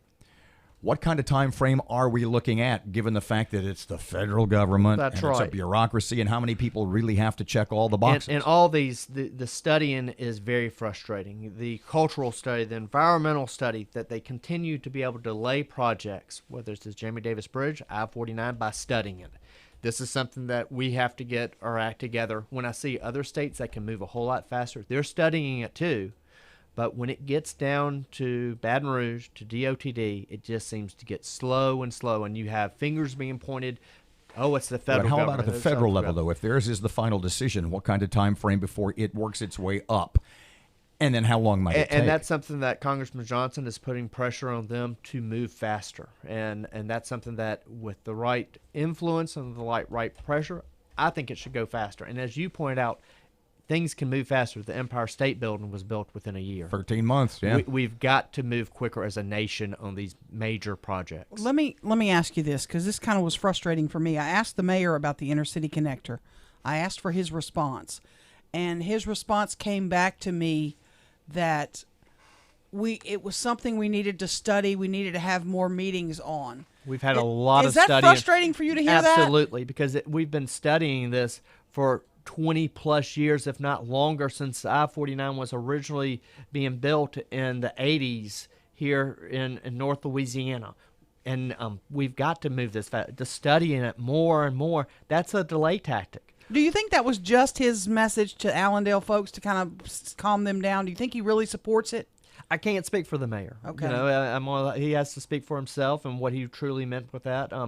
I think we have studied this. We do need to do it right.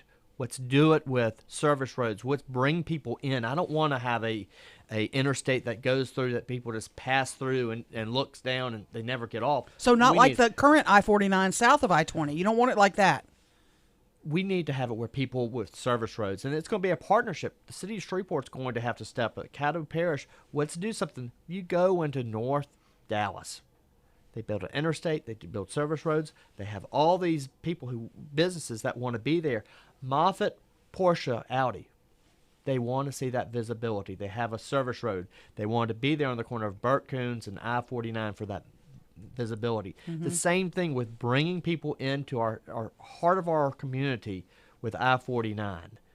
In wrapping up, it's not outrageous, therefore, to think that, say, by the year, let's say 2030, when I'm 45 years old, by the year, stop it, Matt, by the year 2030, we could, in fact, have the intercity connector completed and a new four-lane Jimmy Davis Bridge. It should absolutely. Both of those projects can be done. There's no reason for these projects to take 10 years to build. It's 3.8 miles.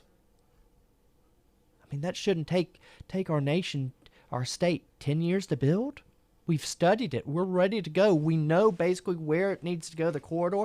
They're doing the cultural study there to make sure the historicals, they've been doing that. It lasts too long to do these studies. Let's get moving. Let's start. And for Jimmy Davis, I mean, Sean Wilson, DOTD guy Sean Wilson told you 2021 for four-lane Jimmy Davis Bridge, right?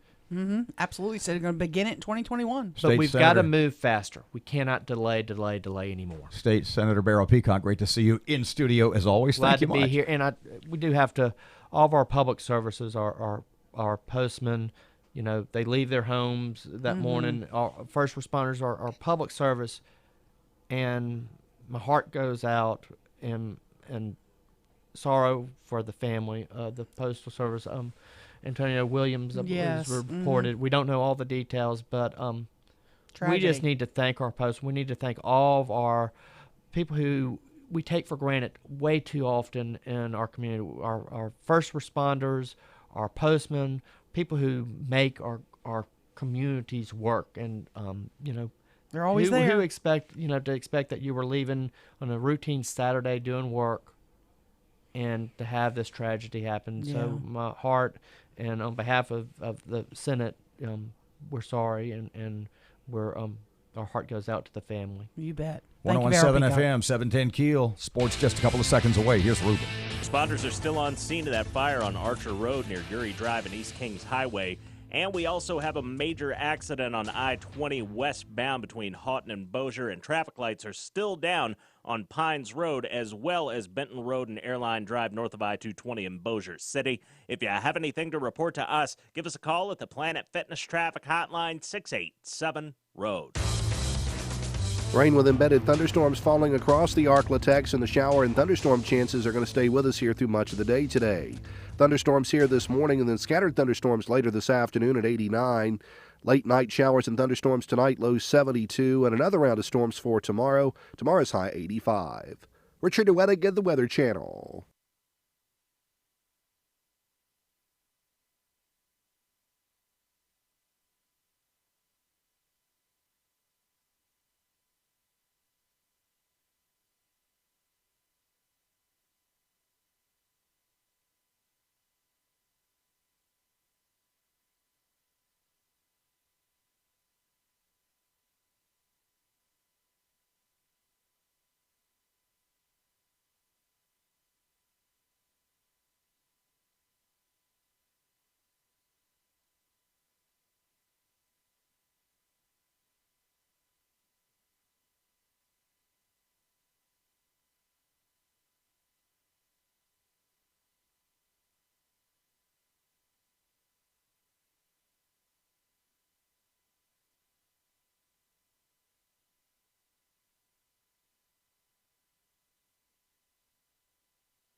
.1017 FM, 710 Keel. Maddie's got a look at sports. Bossier City fighter Andrea KGB Lee won another big fight this weekend. Lee won by decision Saturday night at UFC Greenville. However, despite the dominating performance, Lee says it was the worst fight of her career. Martin Truex Jr. wins another big race in NASCAR. Truex picked up the checker flag at Sonoma Raceway over the weekend. His teammate Kyle Busch finished second. Ryan Blaney finished third. NHL superstar PK Subban's on the move. The Nashville Predators sent the all-star defenseman to the New Jersey Devils in exchange for prospects and draft picks. In baseball action, the Houston Astros dominated the New York Yankees, winning 9-4. The Rangers also picked up a decisive win, beating down the White Sox 7-4. The Atlanta Braves needed an extra inning to squeeze past the Washington Nationals 4-3. And in FIFA World Cup action, the U.S. takes on Spain today. Game time, 11 a.m. From the KEEL Sports Desk, I'm Matt Parker.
.1017 FM, 710 Keel. Time for Sean Hannity.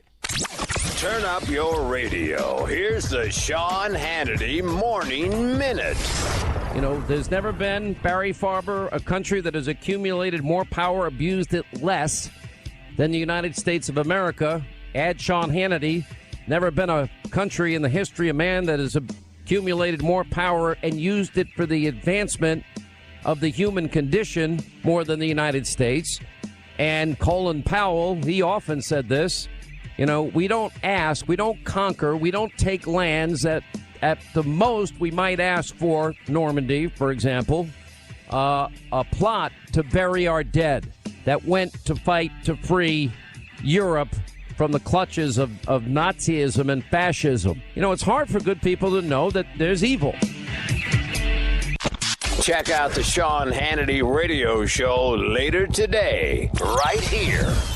Rush Limbaugh, the authority for all things right. Weekdays from 11 to 2 on 1017 FM and 710 Keel. Just received reports that the entrance ramp to I-20 eastbound from Highway 157 near the Houghton Fillmore exit is closed due to a downed tree. And we have some traffic delays on I-49 northbound near I-20 eastbound due to an accident. And we're still dealing with downed traffic lights on Sligo Road and Mansfield Road, as well as Jewella and Walker. If you have anything to report to us, give us a call at the Planet Fitness Traffic Hotline, 687-ROAD. Rain with embedded thunderstorms falling across the Arklatex, and the shower and thunderstorm chances are going to stay with us here through much of the day today. Thunderstorms here this morning and then scattered thunderstorms later this afternoon at 89. Late night showers and thunderstorms tonight, low 72, and another round of storms for tomorrow. Tomorrow's high 85. Richard DeWettig at the Weather Channel. Breaking news and trending talk. This is 1017 FM and 710 Keel. KEEL, Shreveport.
Just chatting away over here. 101.7 FM, 710 Keel. Robert and Erin. She's got local news coming up next. Strong storms roar through. We'll tell you about the hardest hit areas.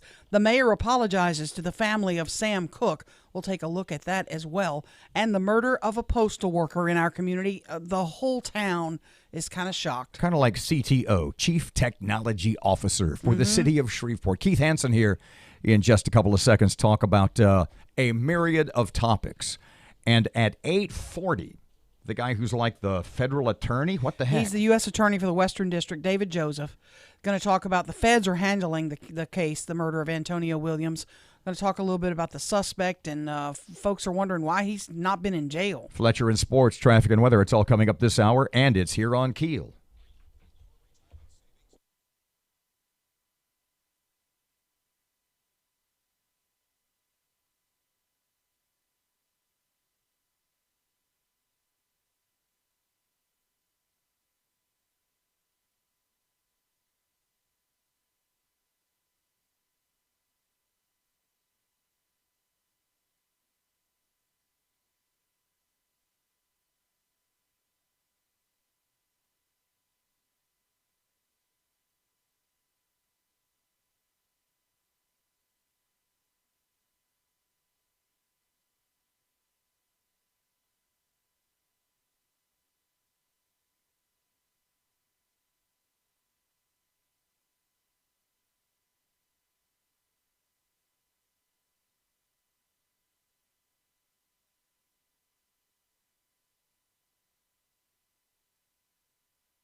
The Keel Morning Report.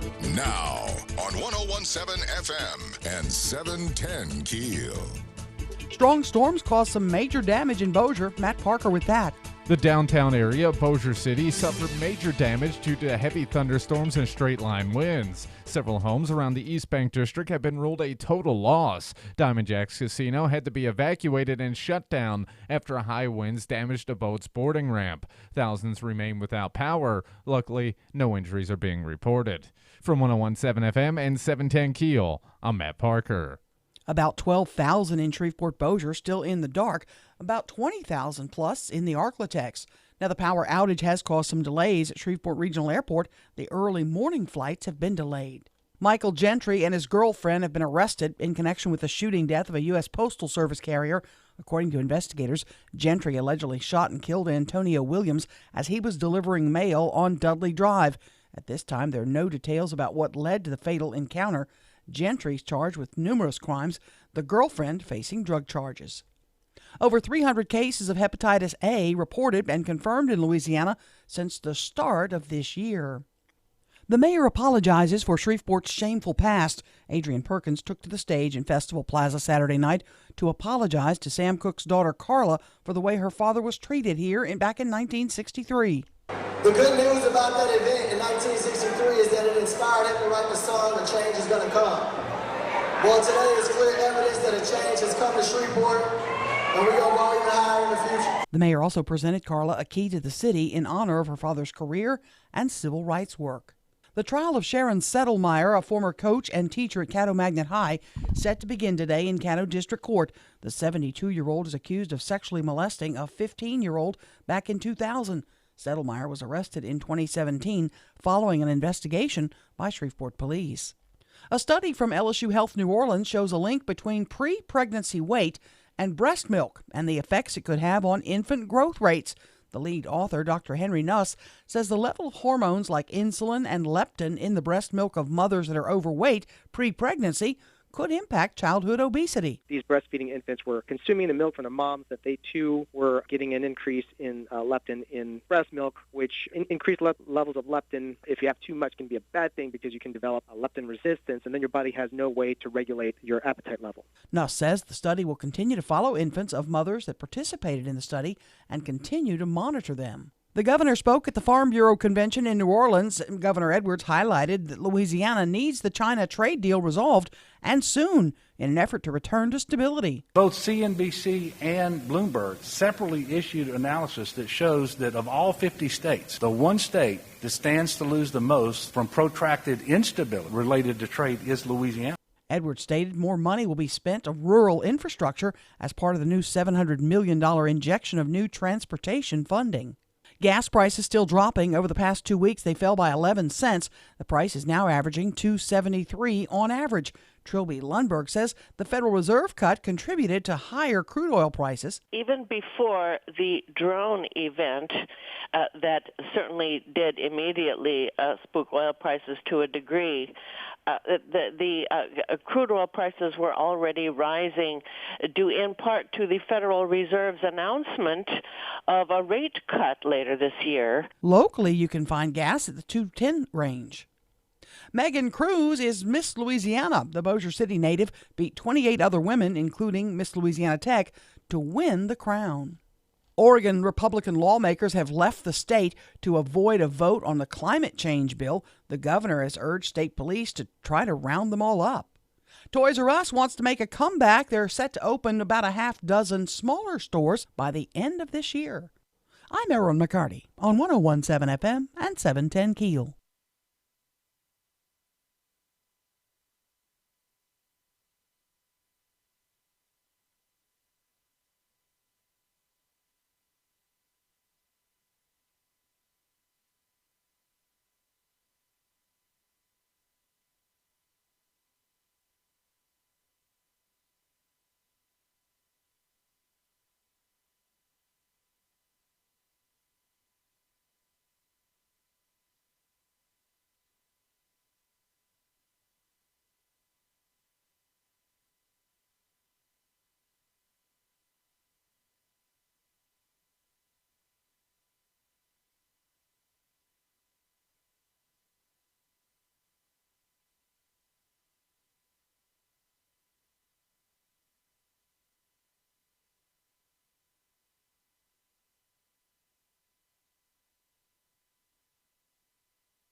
.17 FM, 710 KEEL. Time for traffic. Here's Ruben. We have reports that the entrance ramp to I-20 eastbound from Highway 157 as well as the Houghton-Fillmore exit are closed due to a downed tree.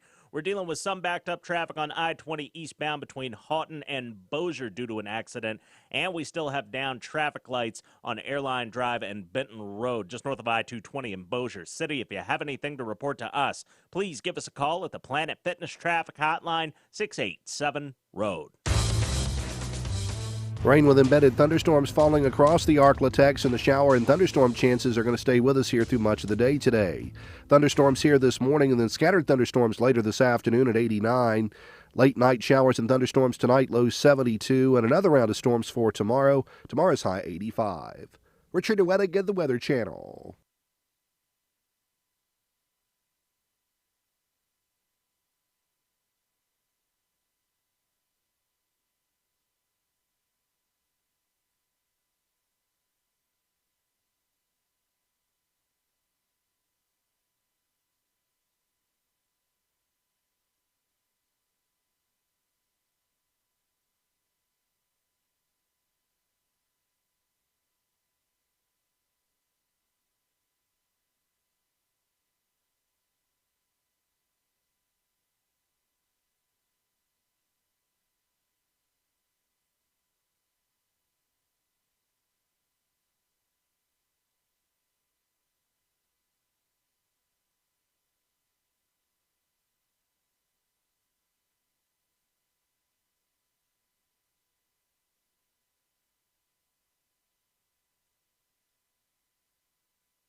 1017 FM, 710 Keel. Robert J. Wright and Erin McCarty. The Keel app, always a free download from Office Furniture Source.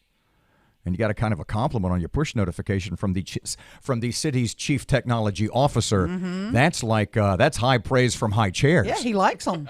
He likes them. Keith Hansen is here. He is the city of Shreveport's chief technology officer. Welcome back, amigo. Good to see you as always. You too. Nice pocket watch. Not bad at all. Thank you. By the way, the U.S. Attorney for the Western District, David Joseph, is going to join us at 8:40. So why is our friend Keith Hansen here? Well, I was listening to a piece the other day on, I'm not even sure what it was on, 60 Minutes or something, and they were talking about this ransomware in this town in Florida that paid the $600,000 to get their stuff back. And then I've been looking at other towns. It's been a nationwide problem. And they said most cities aren't prepared for it. And it got me thinking. I know a guy. Yeah, you know a guy. I know a guy.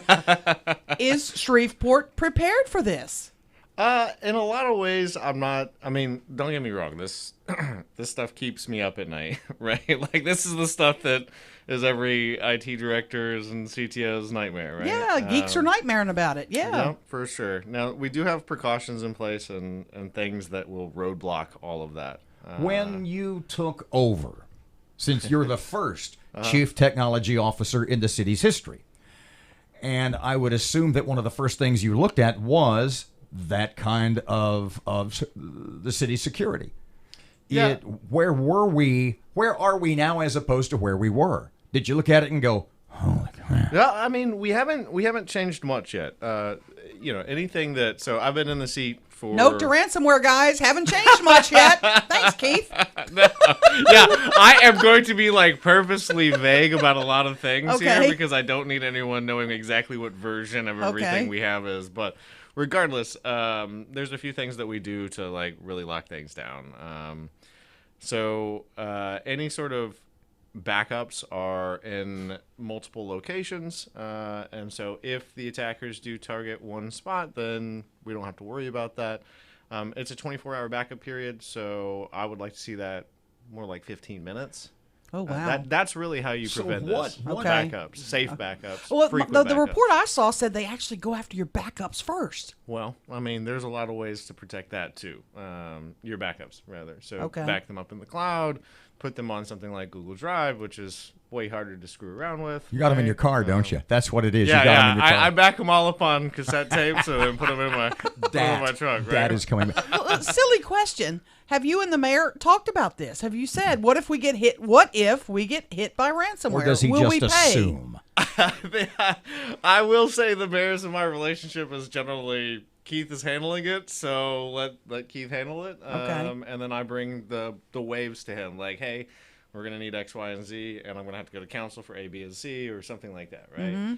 I'll give him the wave, the crest. Right? So when you look at cities like Baltimore or this little bitty town in Florida or some of the others, and they get hacked and they've got the ransomware, obviously they thought they were prepared. Well, they may have known that they weren't. I will say that, there are pieces of our network we need to improve. On the scale of prepared, where are we, 1 to 10? 10 being perfect, like 10 no being one they're can never ever hack us. They're never hacking us. Well, that's never the case. So, you'll never be a 10. So are we a high 9?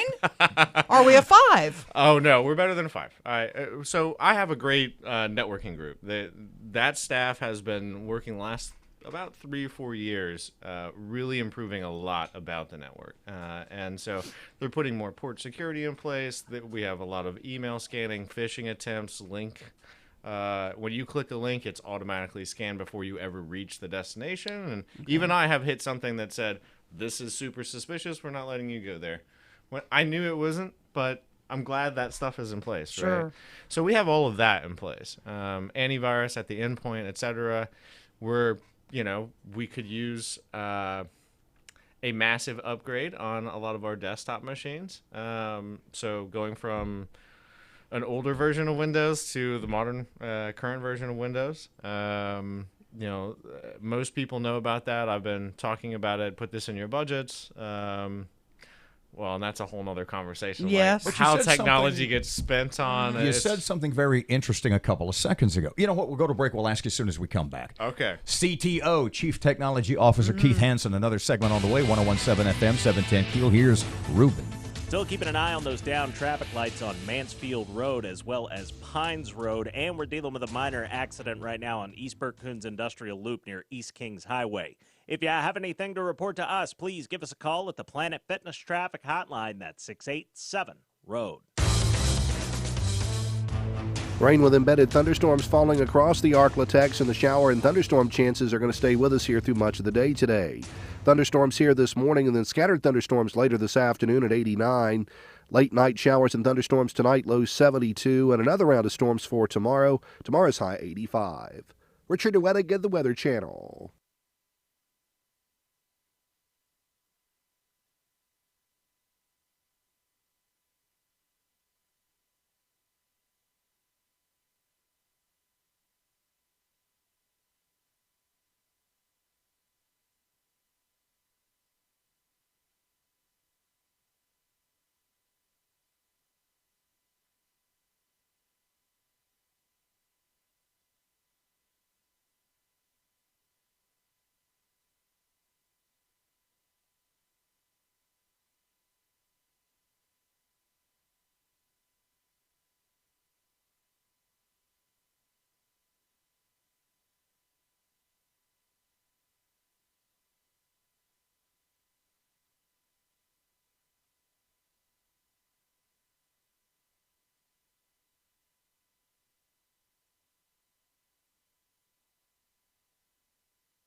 .107 FM, 710 Keel Sports Update. Here's Matt. Bossier City fighter Andrea KGB Lee won another big fight this weekend. Lee won by decision Saturday night at UFC Greenville. However, despite the dominating performance, Lee says it was the worst fight of her career. Martin Truex Jr. wins another big race in NASCAR. Truex picked up the checker flag at Sonoma Raceway over the weekend. His teammate Kyle Busch finished second. Ryan Blaney finished third. NHL superstar PK Subban's on the move. The Nashville Predators sent the all-star defenseman to the New Jersey Devils in exchange for prospects and draft picks. In baseball action, the Houston Astros dominated the New York Yankees, winning 9-4. The Rangers also picked up a decisive win, beating down the White Sox 7-4. The Atlanta Braves needed an extra inning to squeeze past the Washington Nationals 4-3. And in FIFA World Cup action, the U.S. takes on Spain today. Game time, 11 a.m. From the Keel Sports Desk, I'm Matt Parker.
.107 FM, 710 Keel. Robert J. Wright and Erin McCarty. Keel app, mentioned that. Free download from Office Furniture Source. Shreveport Security Systems text line 318-392. 1884. That's right. I got it right? Peyton Manning. Woohoo! Randy Moss. Not Yeah. bad at all. So Keith Hansen, Chief Technology Officer, City of Shreveport, is here. You had said, Erin brought this up, and she said, we need to get Keith in to talk about this, i.e. the potential of ransomware and sort of hijacking different municipalities across the country.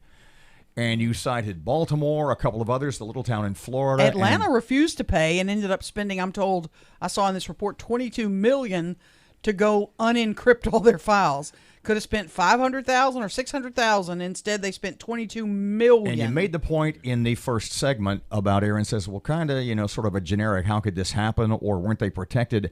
And your response was, they probably thought they were. Was that what I said? Is that? That's exactly what you said. Based on your level of expertise, which is pretty damn high, what percentage of cities across America think they're protected and probably aren't? Or because of their size, like that little bitty place in Florida. If you're Palestine, Texas, my hometown, 10,000 people, does that ever occur to you that you... I mean, I think that if you're over IT in a town like that, yeah. Yeah, it does. The problem is this. So, like, there's a couple of things that we need in the city that we're looking into right now. We need faster backups, right? And then multiple, off-site, in the cloud, multiple places, multiple clouds, etc., right? That's how you, just being redundant with a lot of your backups, that protects you the best. Fast backups. So, like, being able to say every 15 minutes we're snapshotting the entire government, right? Like, yeah. And Seriously. So all of the technology that runs our government could technically be snapshotted and backed up every 15 minutes, but that costs $50K alone just for the professional services and $150,000 a year just for the actual service, not to mention the hardware that goes along with it. Mm-hmm. So if you're a small town, there's no doubt that that's on your radar and you'd love to have those toys, but you can't afford it, right? So what do? You kick the can down the road. You do the best you can. You sign up for whatever AV you can afford, right? You do whatever backups you can. And you get Norton and hope for the best. You hope. You cross your fingers. Who are these people that are doing it? Are you here? I mean, you have your nose. I do not know that. Or are they? I'm not in that group. But I mean, you read those geeky magazines. These are folks that are typically not in our country, correct? Assumedly. And they just I don't know. Because you hear that you can learn how to do this by Google searching how to do become. Yeah. I mean, and that it's not hard. No, you jump on the Tor browser, you get on the darknet, you go find where this malware is for sale. You buy it, you blast it, you see what you catch, and then well, that's a city municipality. They're not like actively targeting. They're just sweeping the internet for anyone and everyone who's available. Who might have some money. Well, I mean, you hope that the people that you get into also have money, right? But that's not how it is. You hit the button and it sweeps. Those are script kiddies. Okay. What's the answer? I mean, if you had an FBI guy sitting with you saying, Keith, what do I do to stop this? What do you tell them? Well, so there's a few things. Super fast backups in multiple places with a insta restore option that, it doesn't take us 2 days to restore everything. It takes us 10 minutes, right? So the importance of the backup is just in case you get hacked, in case you get ransomware, in case you get infected, you can just clean everything and restore everything. So let's say one machine gets hacked and then it locks up and encrypts all of the files of that machine. Well, if we had the way we want it, I mean, we have good backups now, but it's 24 hours. So you're going to lose an entire day's worth of work on that machine, right? We'll be able to restore it quickly, but you're going to lose 24 hours worth of whatever work you were doing. If we can restore within 15 minutes, I mean, that's pretty moot at that point, right? If you lost 15 minutes of work, I'm not going to sweat it too hard because we just saved ourselves $600,000 worth of ransomware. Which is what the city, what city paid that, the $600,000? Riverview, I think, in Florida. I'm not sure. Yeah.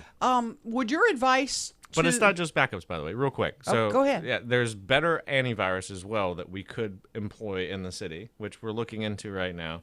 And then white glove sort of professional services that are like chief security officer sort of services on demand. We want eventually some type of security role inside of the IT department, but right now it's just we can buy that off the shelf from a local vendor and get much more expertise and much more. You said something a second ago. You right? said something kitty. I don't want to get script kitty. I don't want to get too much behind the curtain here, but as in kid, as in like little kid, Okay. I was thinking so like K-I not double cat. T. Yeah. Okay. No. Sorry. Mm-hmm. What is that, by the way?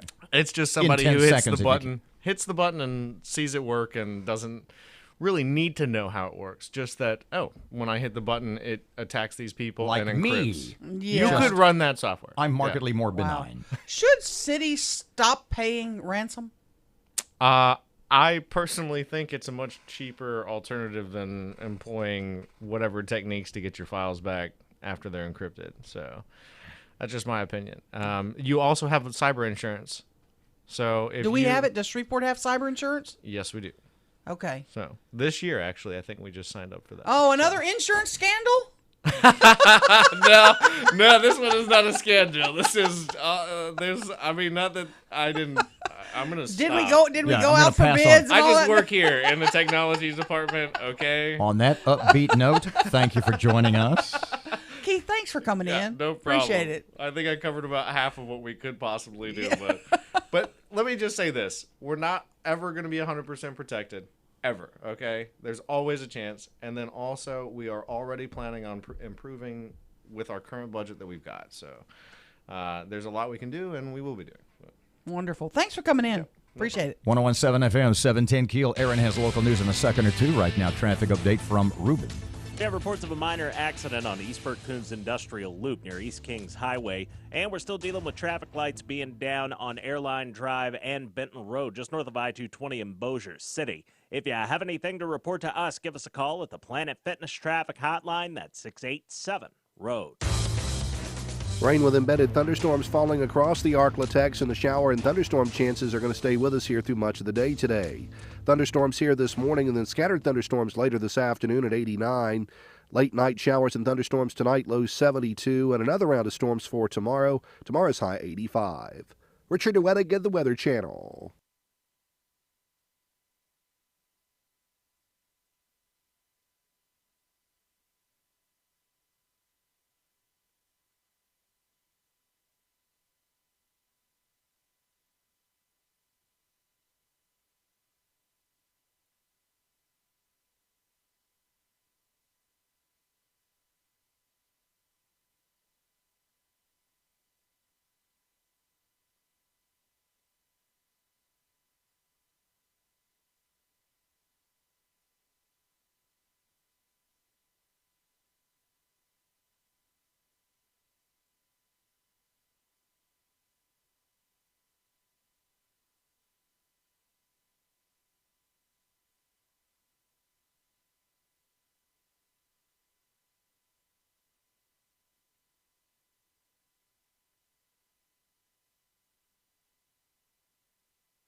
KEEL News now. Strong storms caused some major damage in our region. The downtown area of Bossier suffered some heavy damage. Several homes around the East Bank district have been ruled a total loss. Diamond Jack's Casino had to be evacuated and shut down after high winds damaged the boat's boarding ramp. Thousands remain in the dark, about 12,000 in Shreveport Bossier. Now, there were some problems as well at Shreveport Regional Airport because of power outages. Some early morning flights had to be delayed. This intense summer heat is upon us, and state climatologist Barry Keim says that this could be a big problem. State Health Officer Joseph Cantor says with heat indexes already reaching into the 100s, we all need to practice heat safety, stay hydrated, and wear proper clothing. Loose, light-colored, breathable clothing that blocks the sun and allows your skin to breathe. Take frequent breaks when you're outside. A man's been arrested for killing a postal worker this weekend. Matt Parker with the latest. Michael Gentry and his girlfriend have been arrested in connection with the shooting death of a U.S. Postal Service carrier. According to investigators, Gentry allegedly shot and killed Antonio Williams as he was delivering mail in the 1100 block of Dudley Drive. At this time, there are no details about what led to the fatal encounter. Gentry's being charged with numerous crimes, including second-degree murder and resisting arrest. From 101.7 FM and 710 Keel, I'm Matt Parker. The mayor apologizes for Shreveport's shameful past. Shreveport Mayor Adrian Perkins took to the stage at Festival Plaza to apologize to Sam Cooke's daughter Carla for the way her father was treated back in 1963. Cooke was arrested for disturbing the peace after not being allowed to stay at a Holiday Inn due to the color of his skin. Perkins apologized for the incident and presented Carla a key to the city in honor of her father's career and civil rights work. President Trump suddenly canceled his planned ICE raids for 10 different cities to give Congress 2 weeks to come up with a new immigration policy. Arkansas Republican Senator Tom Cotton saying on Fox News the best case bipartisan scenario when it's time for Congress to talk about immigration is if we could get a genuine law passed through Congress that would address the asylum reforms that we need to stop the crisis at the border, that would be a good thing. The raids would have targeted thousands of undocumented families who have received deportation orders. The trial of Sharon Settlemeyer, a former coach and teacher at Caddo Magnet High, set to begin today in Caddo District Court. The 72-year-old is accused of sexually molesting a 15-year-old back in 2000. Settlemeyer was arrested in 2017 following an investigation from Shreveport police. Louisiana's unemployment rate dropped to 4.4% in May, a 0.6% drop year to year. Workforce Commission Secretary Ava DeJoy says the state has 2,600 fewer unemployed than last month and 12,000 since last year. She says in total, it's a record for the decade. Our seasonally adjusted unemployment rate is the lowest it's been in 11 years. We haven't been this low since April of 2008. It's not all rosy news, however. Homa down 2,600 jobs, Alexandria down 600, and the worst performing in the state, Shreveport has lost 2,700 jobs. Megan Cruz, Miss Louisiana, the Bossier City native, beat 28 other women, including Miss Louisiana Tech, to win the crown. Cruz scored a $10,000 scholarship and a chance to represent the state in the Miss America competition. And what city would you think has the most single millionaires looking for love? Well, at the top of the list is New York City. In fact, 8 out of the top 10 cities are all in the U.S. The only ones out of our country, London and St. Petersburg, Russia. I'm Erin McCarty on 101.7 FM and 710 KEEL.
.101.7 FM, 710 KEEL. Robert and Erin in the morning. He is escorting Mr. Hansen to the door, and we'll be back shortly. Matt, I was checking with you. Power outages, we were like 12,000 in the dark in Shreveport Bossier about an hour or so ago. Where are we now? Have we gotten better? It looks like we're still at about 11,408, so it's gone down a little bit. Mm-hmm. Can you pinpoint? I know out here West Shreveport, it's still a problem. I know Bossier around the East Gate, they had a lot of power, a lot of damage reported there. Mm-hmm. Looks like there's about 200 people in downtown Bossier, and then it just kind of scatters from there. Okay. But it's just widespread all over the city. It's just little, because if you ever pull up the SWEPCO outage map, they have little dots. Mm-hmm. It's just speckled all over our area. Okay. So what about if you do Arklatex? Are we still about 20,000 or so? Let's see here. The total Arklatex is 27 and some change. Wow. So there's a lot of folks without power still this morning. Okay. It's not good. I was worried too about whether or not it was a tornado that went through East Bank. Has anybody confirmed it or not yet? I haven't seen any confirmation. The last report I saw was people are starting to lean more towards straight line wind, just heavy 60-mile-an-hour winds. 60, 70-mile-an-hour Thanks wind. for getting back in time. Keith and I were outside talking. That's what I figured It was as a much. fascinating conversation. I could spend, as Matt knows, I could spend 6 hours talking to that guy. Did you lose power at your house? No. I didn't either, but West Shreveport's in the dark. East Bank hard hit. In fact, several homes there had trees on top of them. Yeah, we were just watching the TV here, and they had some footage from out there with just trees through the middle of people's homes. The last two storms over the last week, which have been so devastating to a number of folks, a big number of folks in the area. For my part of town, southeast Shreveport, it's minimal. I've been very fortunate. Boomers, big boomers, and rain. Yeah. And that big lightning. Yeah. But I didn't get any, didn't lose power, didn't even flicker at all. So, we really got lucky, definitely. Got to go to break. Who's up next? David Joseph, the U.S. Attorney for the Western District of Louisiana. His office will be handling the murder of the postal worker Antonio Williams. He's going to get us up to date on what they're doing, what the status is now. 101.7 FM, 710 Keel. Traffic right now. Here's Ruben. We have reports of a minor accident on the East Berkcoons Industrial Loop near East Kings Highway, and we're still dealing with traffic lights being down on Airline Drive and Benton Road, just north of I-220 in Bossier City. If you have anything to report to us, give us a call at the Planet Fitness Traffic Hotline. That's 687-ROAD. Rain with embedded thunderstorms falling across the Arklatex, and the shower and thunderstorm chances are going to stay with us here through much of the day today. Thunderstorms here this morning and then scattered thunderstorms later this afternoon at 89. Late night showers and thunderstorms tonight, low 72, and another round of storms for tomorrow. Tomorrow's high 85. Richard DeWettig at the Weather Channel.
One 101.7 FM, 710 Keel. Robert J. Wright and Erin McCarty. I was going to say to Matt, we lost our caller. Throw in another bumper. I don't think in 5+ years of doing this show we've ever had back-to-back bumpers. There's a first time for everything. No, but we do need to discuss the tragic death of the postal worker who was killed in Shreveport. Antonio Williams, the gentleman's name? Yes, he was delivering mail on Dudley Street, not too far from Mall St. Vincent, when he was gunned down tragically. Police have arrested a suspect in the case. They've picked up Michael Gentry, and he's charged at this point with second-degree murder. And we're joined this morning by David Joseph, who's the U.S. Attorney for the Western District of Louisiana. Good morning, sir. Good morning, Erin. Good morning, Robert. How are you today? So this is your office will prosecute this simply because he's a postal worker. Is that accurate? Right. We have a federal statute that allows us to prosecute the assault or homicide of a postal worker. So we're able to handle this from the get-go. The suspect, Mr. Gentry, has a long criminal history. I'm sure you've looked into it. And we spoke with one council member earlier who said there was a gun charge filed against him not too long ago. Or maybe it has been a few years, but that if it had been handled like you were handling other cases now in the federal system, he might not have even been on the streets. Should this guy have been among us, out there among us? Well, clearly he should not have been among us because of what he did. I can't comment on his criminal history at this point. We have a pending investigation, and he'll at some point be entitled to a jury trial. So we don't want to prejudice that. I can tell you that this is exactly the type of person that we're targeting at the federal level with gun charges. We want to get them out of our neighborhoods, off the streets. This is just a senseless act of violence that we're all tired of, and we've had too much of in Shreveport. Let me ask you this, David. Hope you don't mind me calling you David. I apologize. Oh, no problem, Erin. There have been lots of myths about this case, that he had maced a dog. Perhaps he'd intervened because this man and his girlfriend were involved in a fight. What do you know about motive at this point, and if you can tell us anything? I can't tell you much right now, Erin, just because we're still trying to gather all the facts. I think we know the outline of what happened, but we're looking at all sorts of other kind of ancillary evidence to figure out what exactly went on that day. So I can't really comment beyond that. We see in the case of cases that go into the district court, the slow process of justice. Will it be different in the federal system with this case? We will, and Erin, I'm going to tell you, I'm going to handle this case myself. So I can tell you right now, we're going to handle this as quickly as we can, and we're going to try to get this set for trial soon. When you say that, you mean 12 months? No, it'll be in the next 3 or 4 months. Depending on, there'll have to be an analysis of whether the facts of this case warrant a look at whether to seek the death penalty. That may slow it down some, but we're going to move forward as fast as we can with this case. Do you anticipate charges will remain at second-degree murder, or is that sort of, as we've talked to people in the DA's office here at various times, that's just sort of the go-to until you look at things, and then maybe they change down the line to first degree? Do you have any idea?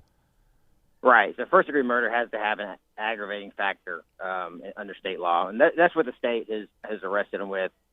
And the charges they have pending right now. We haven't made a charging decision at the federal level yet. At what point do you get notified of a case like this? I'm just curious. I was involved from the beginning on Saturday when we got word that this happened, and I contacted the FBI supervisor in Shreveport, asked him to assist the postal inspector and the Shreveport Police Department with investigating the case.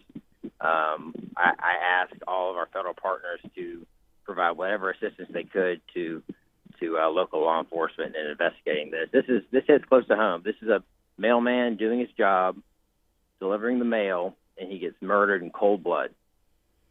You had made the point a couple of seconds ago, and I'll be a little more generic, that there's a lot of bad people out there that ought to be in jail. Is that the case because at the state level, because you had said there had been the possibility of federal charges earlier, this is going back to 2011, by the way, that the state or at the local level, at the more local level, they're looking to make a deal because things are just so backed up, overloaded, and the case for the pro bono, the indigent defender office is underfunded, et cetera. Is that the situation? I can't really speak to what's happening at the state level. I know that they're trying as hard as they can, and they've been a good partner for us. But I can tell you we are at the federal level moving forward at our capacity with prosecuting as many violent offenders as we can under the Project Safe Neighborhoods initiative that we talked about previously. So, there is a lot of people out there that don't need to be in our community. So, we're trying to address that. And the causes of that, as we've talked about before, I'm not sure we know, but clearly something's not right. I'm looking at his rap sheet that was sent to me this morning, and I know you've seen it. I know you can't talk about it.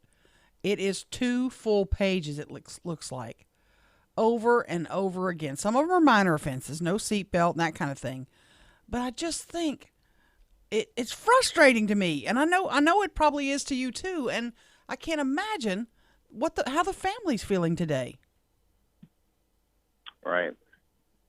Nothing will make this okay for them, and frankly, nothing will make it okay for us either. this is not okay. So what's the next move? How long till arraignment? And Erin sort of alluded to that earlier, but to get things in the pipeline, so to speak, what kind of time frame are we looking at? Well, we're going to, as soon as the investigation is complete and we feel like we know enough to determine what kind of homicide charge to bring, I'll present to the federal grand jury, and we'll go from there. We'll be set for trial. And he's held at Caddo Correctional. Do U.S. Marshals have control over him? Is he handled differently because it's a federal crime? Right. We haven't charged him yet. So right now he's in state custody, and the state has charges on him. Okay. We don't kind of charge somebody until we know all the facts. So we tend to be a little bit slower in charging a case, but a little bit faster in trying and resolving a case. So that's kind of how we operate at the federal level. David, if he does look like he's going to get out of state custody, we'll go ahead and we'll likely go ahead and charge at the federal level. Gotcha. David Joseph, U.S. Attorney for the Western District of Louisiana. Thanks for joining us this morning. Well, thank you too, Erin. 101.7 FM, 710 Keel. Traffic time. We have reports of a minor accident on East Burke-Coons Industrial Loop near East Kings Highway, and we're still dealing with traffic lights being down on Airline Drive and Benton Road, just north of I-220 in Bossier City. If you have anything to report to us, give us a call at the Planet Fitness Traffic Hotline. That's 687-ROAD.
.7 FM, 710 Keel. Time for sports. Bossier City fighter Andrea KGB Lee won another big fight this weekend. Lee won by decision Saturday night at UFC Greenville. However, despite the dominating performance, Lee says it was the worst fight of her career.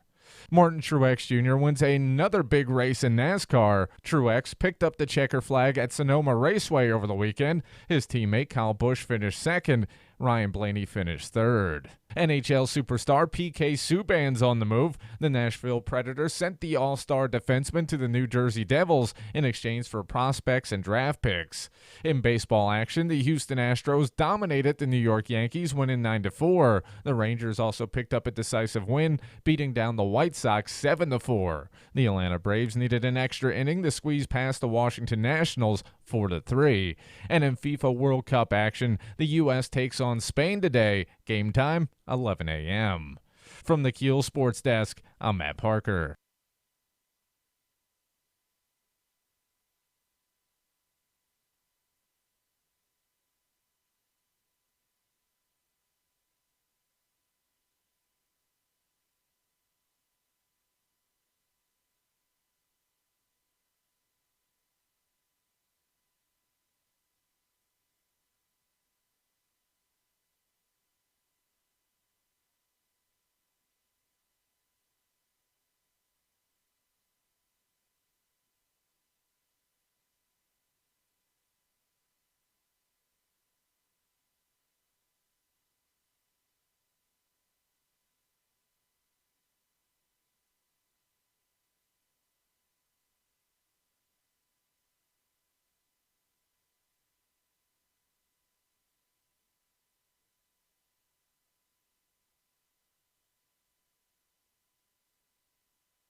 55. Let me see. 56, 57. Down to the last 2 minutes before you're on vacation. 1017 FM, 710 Keel.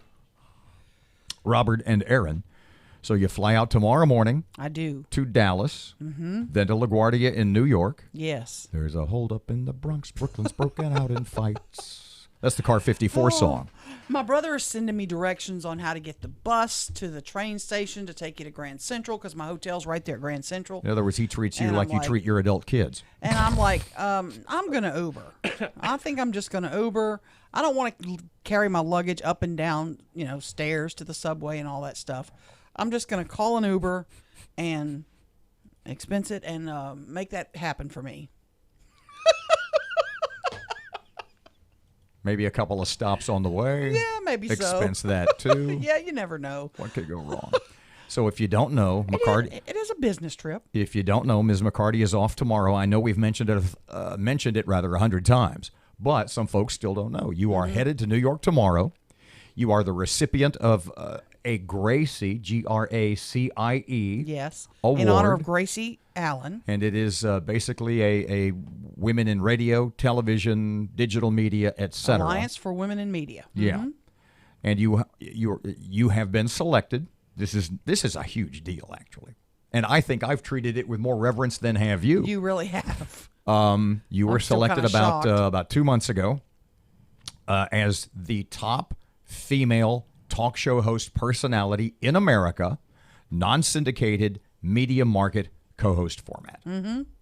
Yeah, that's it. And it comes with a big trophy. It looks like an Academy Award, actually. And they've sent me this long list of directions about what table I check in at, and then when I line up against the wall to go up to get my award, and then stop to take a picture, and then you get your butt off the stage. When they put me up against the wall. Yeah. Firing squad. Yeah, exactly. It's going to be a blast. I'm looking forward We'll to have it. an awesome trip. We'll be calling you at Never. inconvenient moments. Just like you do other folks. Payback. Back tomorrow morning, 6 till 9, 1017 FM, 710 Keel. Here's Kim Commando. We know that Google tracks and records a lot of information about each of us. Well, how'd you like to get a copy of everything they know about you? You can. Kim Commando with your Monday Consumer Tech Update, brought to you by SimpliSafe, the best security system for your home, period. Don't live in fear. Get yours at simplysafekim.com. Think about how much you use Google every single day. From YouTube, Gmail, Google Contacts, Docs, Calendar, Photos, Maps, Home, Translate, Chrome, Drive, and then a bunch more. Your Google footprint includes your browsing history, searches, ads, preferences, email, and other information stored on Google servers. You can get a copy of it all using Google Takeout. You'll see exactly how much of your personal info is being tracked, and then you'll know what you need to lock down. You'll be notified by Google through text or email when your information is ready to be downloaded. To order your Google footprint, go to google.com/takeout and get ready to be shocked. I'm America's Digital Pro, Kim Commando. This just happened. A woman in Michigan is at work when she gets a call from SimpliSafe Home Security. Her home alarm has been tripped, and they tell her, there's a man in your house. She says it's probably just your landlord, but SimpliSafe is watching it unfold through her security camera. This guy broke in, they say. He's fending off your dog with a lamp. They made sure she knew what was going on in her home. This is what SimpliSafe does. It's always on the job. The dog and the homeowner are safe. And police now have the video evidence of what this guy looks like. SimpliSafe protects your home with 24/7 professional monitoring. SimpliSafe has no contract, hidden fees, or fine print. And their around-the-clock monitoring is just $15 a month. Don't wait. Order your security system today at simplysafekim.com and get a 60-day money-back guarantee. Plus, you're going to get free shipping and free returns. That's simplysafekim.com. simplysafekim.com. Still keeping an eye on those down traffic lights on Mansfield Road as well as Pines Road, and we're dealing with a minor accident right now on East Berkhounds Industrial Loop near East Kings Highway. If you have anything to report to us, please give us a call at the Planet Fitness Traffic Hotline. That's 687-ROAD. 1017 FM, 710 Keel, Weather Channel forecast, cloudy and rain heavy at times today. High today, it's only 69 now. High later today, low 80s. Right now, 69, like I said, 9 o'clock, Fox News, Moon, up next on Keel. Breaking news and trending talk. This is 101.7 FM and 710 Keel. KEEL, Shreveport.